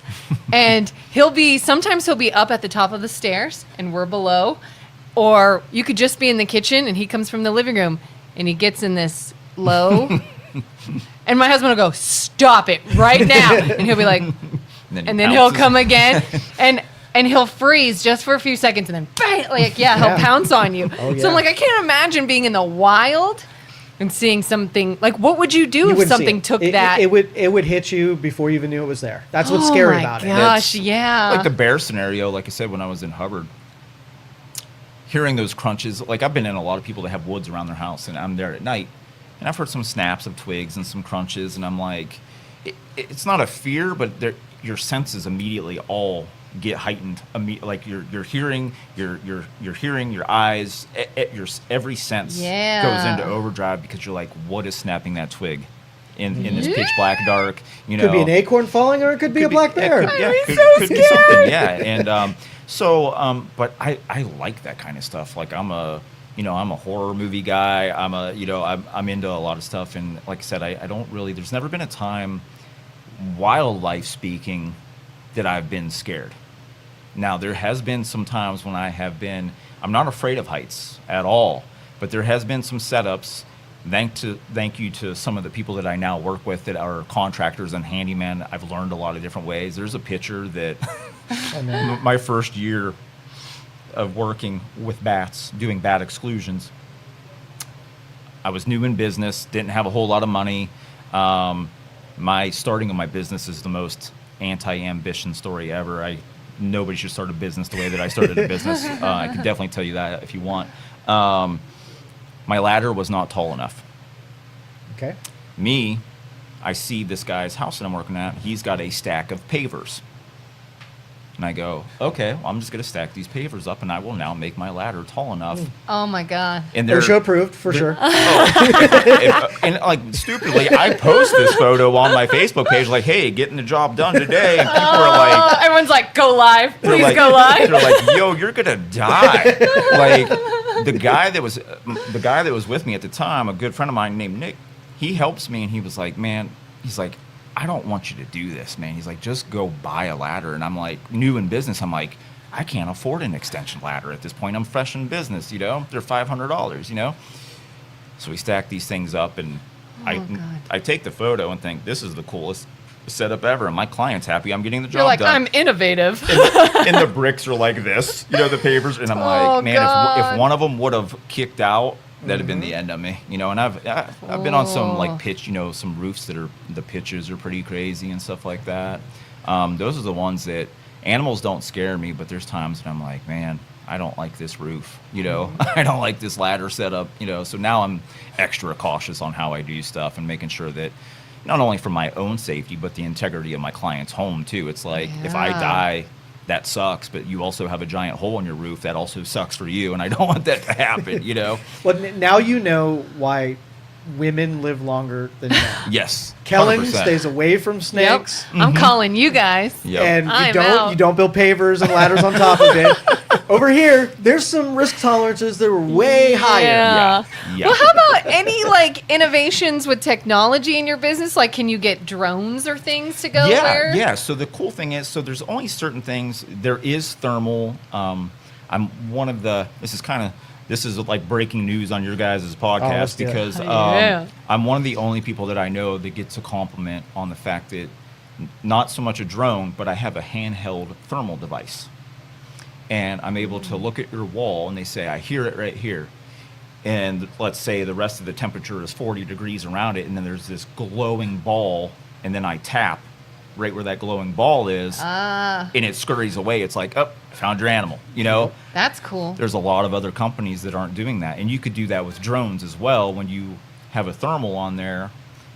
And the ones that don't have a thermal, the only thing I could really do with those is if somebody doesn't have a chimney cap, the camera can point down in the chimney, and then you have eyeballs looking at you and say, oh, there's a mom raccoon down there, or hey, I see your chimney swifts, or whatever's down there. So those are things. I just recently, not that this is going to help, it's just going to help my business page. I just got the Meta glasses, the Ray-Ban Meta glasses for filming purposes.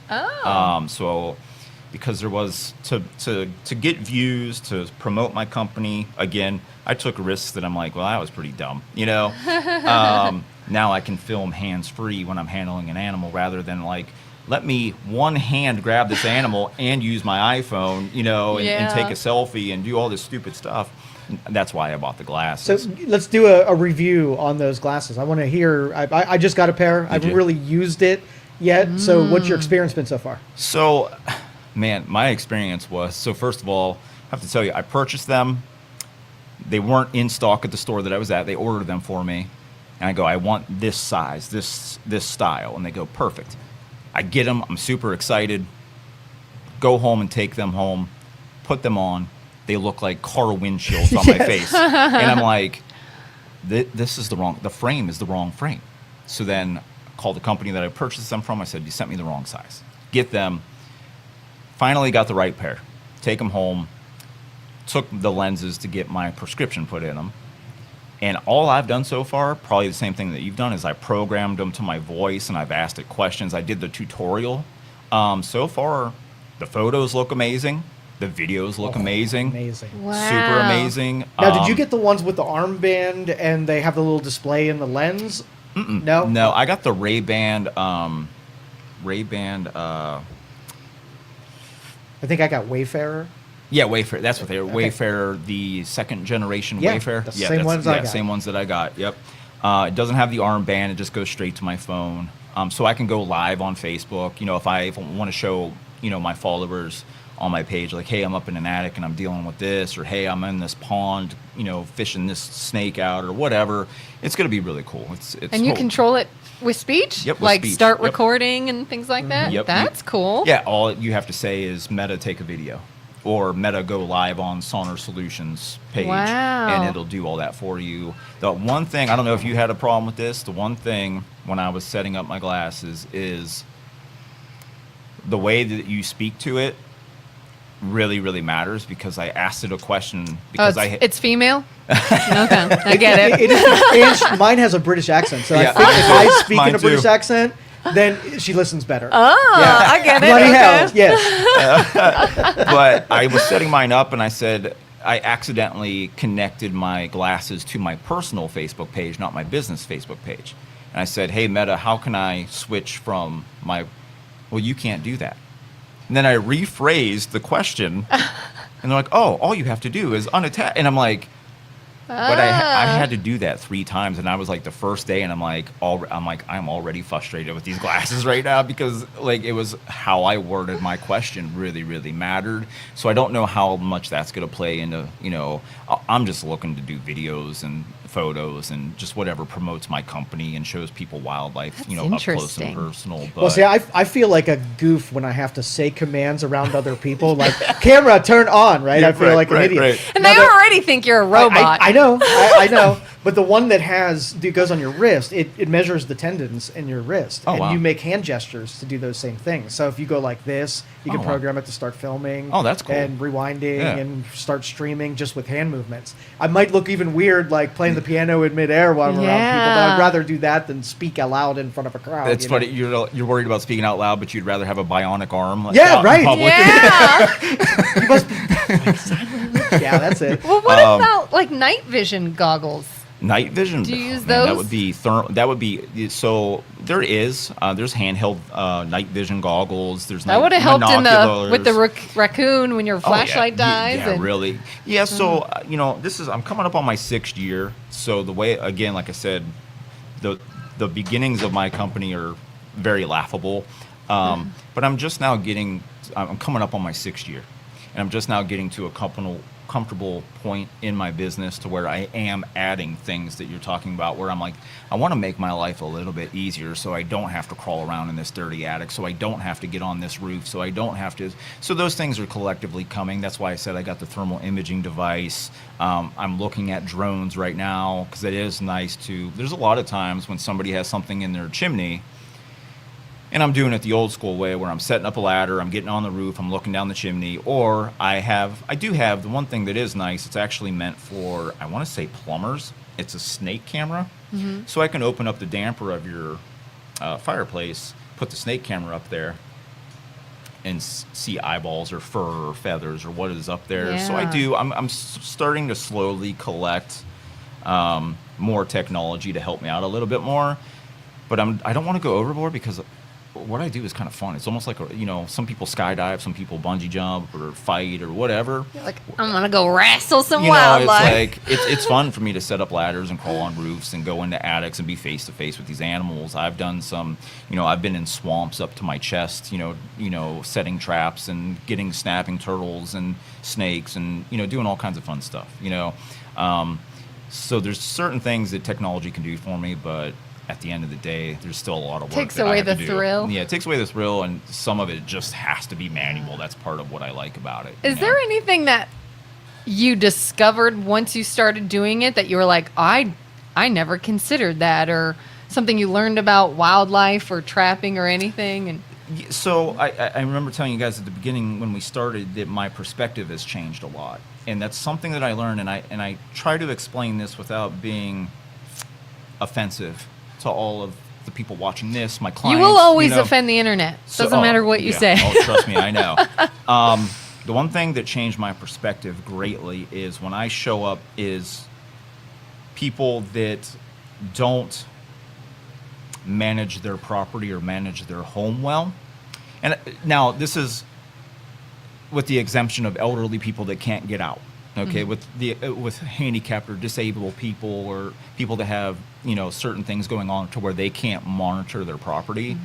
But there's simple things when I showed up and I had this perspective of like, yeah, I just want to trap this animal and get it off your property, and I was all gung ho. And then I showed up and they're so mad at these animals and they're so furious and they're cursing these animals, and I'm like, you have 4 feet of soffit missing. You presented that opportunity to that animal. You don't have a chimney cap on your chimney. You presented that to the animal. You have 50. I feel attacked right now. You have I 50. feel See, I tried to. You basically let them in. Basically. Yeah. So and I have people. You have 30 bird feeders in the backyard, and you don't take them in at night. Okay, you're presenting opportunities. Cat. If you want to feed stray cats, if you want to feed your birds, there's no birds that feed at night. Okay, take your bird feeders. I know it's an extra step in your day. Put them in the garage, take them back out in the morning. Oh, see, I wouldn't have considered that. Cat food. Taking them in at night. Lots of people love to feed stray cats. That's great. I'm not taking away from your fun and helping stray, struggling animals. They are smart. They will learn sun up to sundown.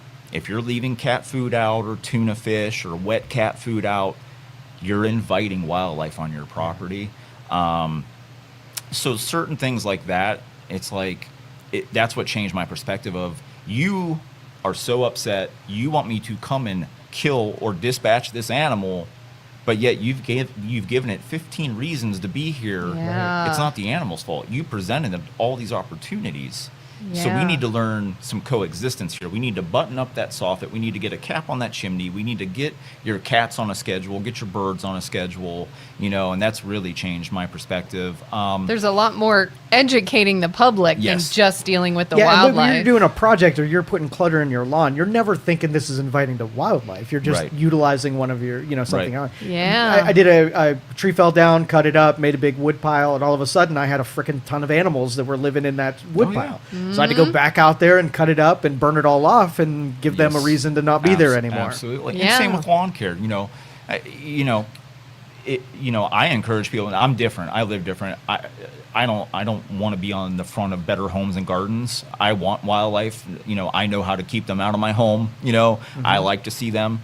But if you are one of those people that is complaining about the wildlife all the time, but yet your grass is waist high, Yeah, kind Right. of like exterminators come into Yeah. your house. You're like, maybe clean up in here a bit. Yeah, exactly. and get the This chicken food. that left out overnight, does that invite Yeah. insects maybe? Right. And just little things like, just like I said, I thought my perspective, changed on how I approach wildlife and how I want to handle wildlife, because it just got really mentally, I didn't expect this. It got really mentally and emotionally difficult on me showing up, especially during baby season. I don't care who you are. I don't care if you're a hunter or a trapper. When you see a baby animal and you don't think it's cute, and if you're just like, oh, I want to euthanize this animal, you're probably sociopathic at some level, You're psycho. So when I was showing up and I had to follow these rules and these laws, it's like, okay, I want to focus on exclusion. I want to focus on scaring these animals out of this property. And but the education and educating people is a huge part of something that I didn't think I was going to get into. I thought I was just going to say, call me today to remove whatever. And then the other thing that I notice with my business right now, because we're talking about those glasses, the one thing that I notice with being so active on social media, on Facebook specifically, AI and the false information that is getting passed along as factual information is something that just it hurts me.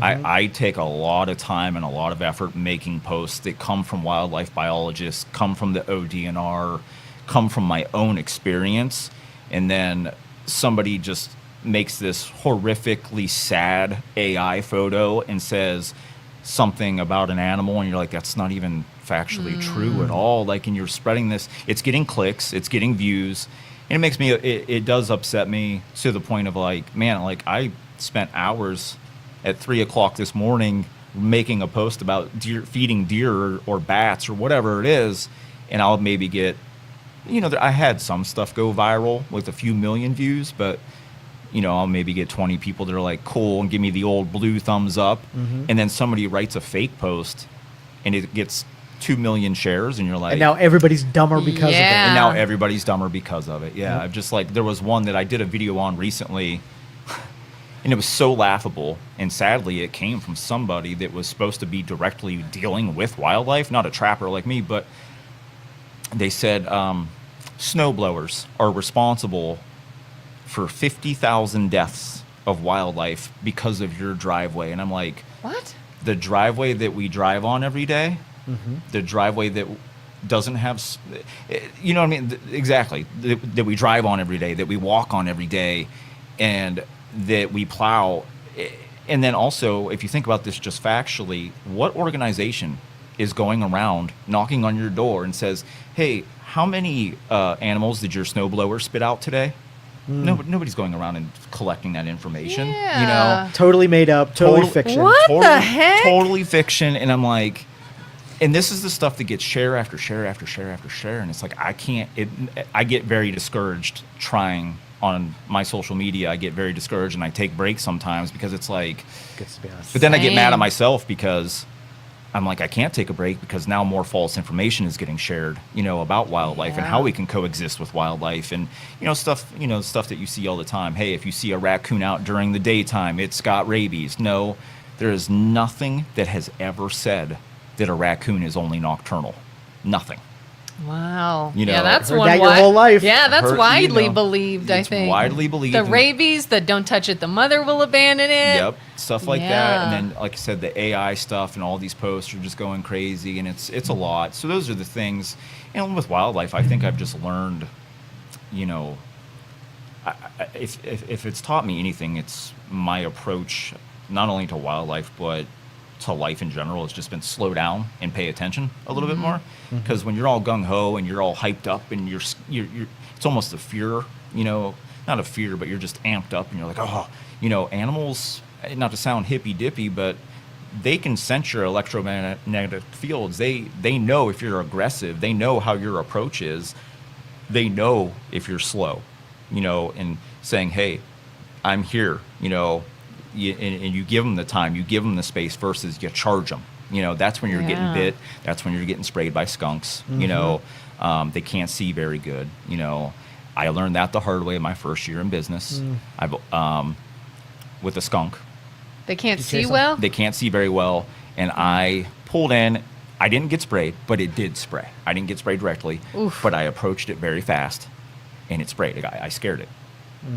Now I have photos and videos of me when I show up to an injured skunk or even a healthy skunk.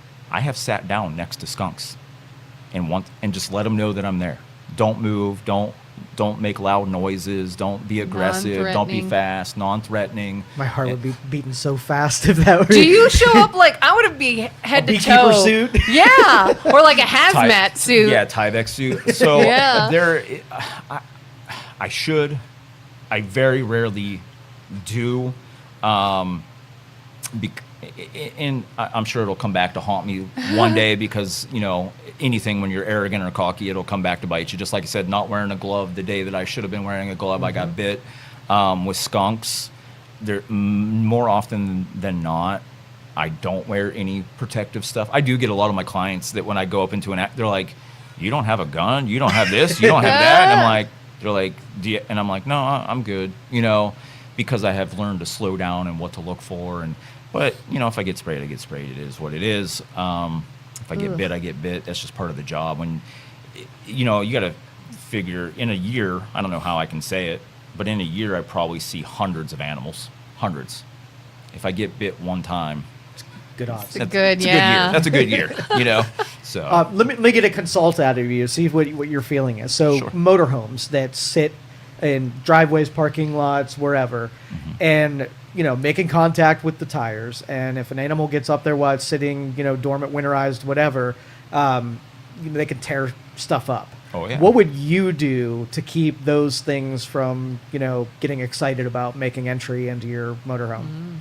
So, there is some spray deterrents that they sell over the counter that you can give it a shot. Again, the spicy trick may work again for you. Noise is another thing that is helpful. These really don't exist anymore, but AM, FM radios where you can plug them into, or battery powered ones where it sounds like a human talking is going to help keep them away. The thing is, we're all at a deficit. So with wiring in motorhomes and cars, do you realize all of our wiring is coated with peanut oil? Oh my goodness. That seems very dumb. I did made not it on the know that. news a couple years ago because Whoa. a lady had a groundhog. And then I made it, I've gotten groundhogs, I've gotten squirrels, and I've gotten a rabbit out of engines, out of motors, and they have destroyed, and mice, chipmunks, they destroy wires. They're all coated with peanut oil. Huh. And everything likes peanuts, and everything, especially rodents, Oh yeah, I just assumed they found like warmth, and Warmth. so went up in Oh, yeah, there. that's what but- it starts out as, but as a rodent, they They're have to like, chew. "Ooh, They have to chew, yum." and if something smells appetizing to them, they're just- going to chew on it, So we use like a peppermint oil, peppermint spray. Is that what you're talking about? Yeah, so there's peppermint. There's a lot of products online. Some are going to work, some are not. You know, it's trial and error. A lot of it really is. I as a professional, I hate to say it, but sometimes some things work on certain animals and sometimes others don't. Sometimes, like that lady was talking about the squirrels, sometimes they're just persistent and don't care what you put out there. If they want to destroy it and if they want to make it a home, they're going to make it a home. Especially if you're not going to be there in a while. Like we had, one of our friends had a squirrel get in, and they used all the mattresses and all the seat cushions to make a little nest in there. And since they didn't come check on it, but a couple months later, they had plenty of time to make it their home. Right. We have about a minute left. Okay. All right. So why don't you give everybody your information, and people want to check you out on Facebook or anything you got? So you can follow me on Facebook at Sauner Solutions Nuisance Wildlife Removal. You can call me at 330-980-1572. I am on Instagram as well. I'm not really too active on there, but I do have an Instagram if you want to message me on there. It's Sauner Wildlife Removal. Other than that, I do have an official website as well, www.saunersolutionsnuisancewildliferemoval.com. Yeah, and if you need spelling, it's actually in the description of this video, so just copy paste from there and you'll be able to find them. Chris said I could listen to you every day. If you pronounce it like Saner, you'll spell it right, because that's what everybody says when they see. They're like, "Oh, we thought you had Saner solutions to wildlife problems," and I'm like, if it works, it works. You know? Yeah. All right, well, Josh, thanks for coming in, talking with us. Really appreciate it. Thank you. All right, so much. Catch you guys next time. Thank you for listening to this show on Youngstown Studio. This is original Youngstown content. Feel free to share our videos and tell your friends about us. Don't forget to subscribe to our YouTube channel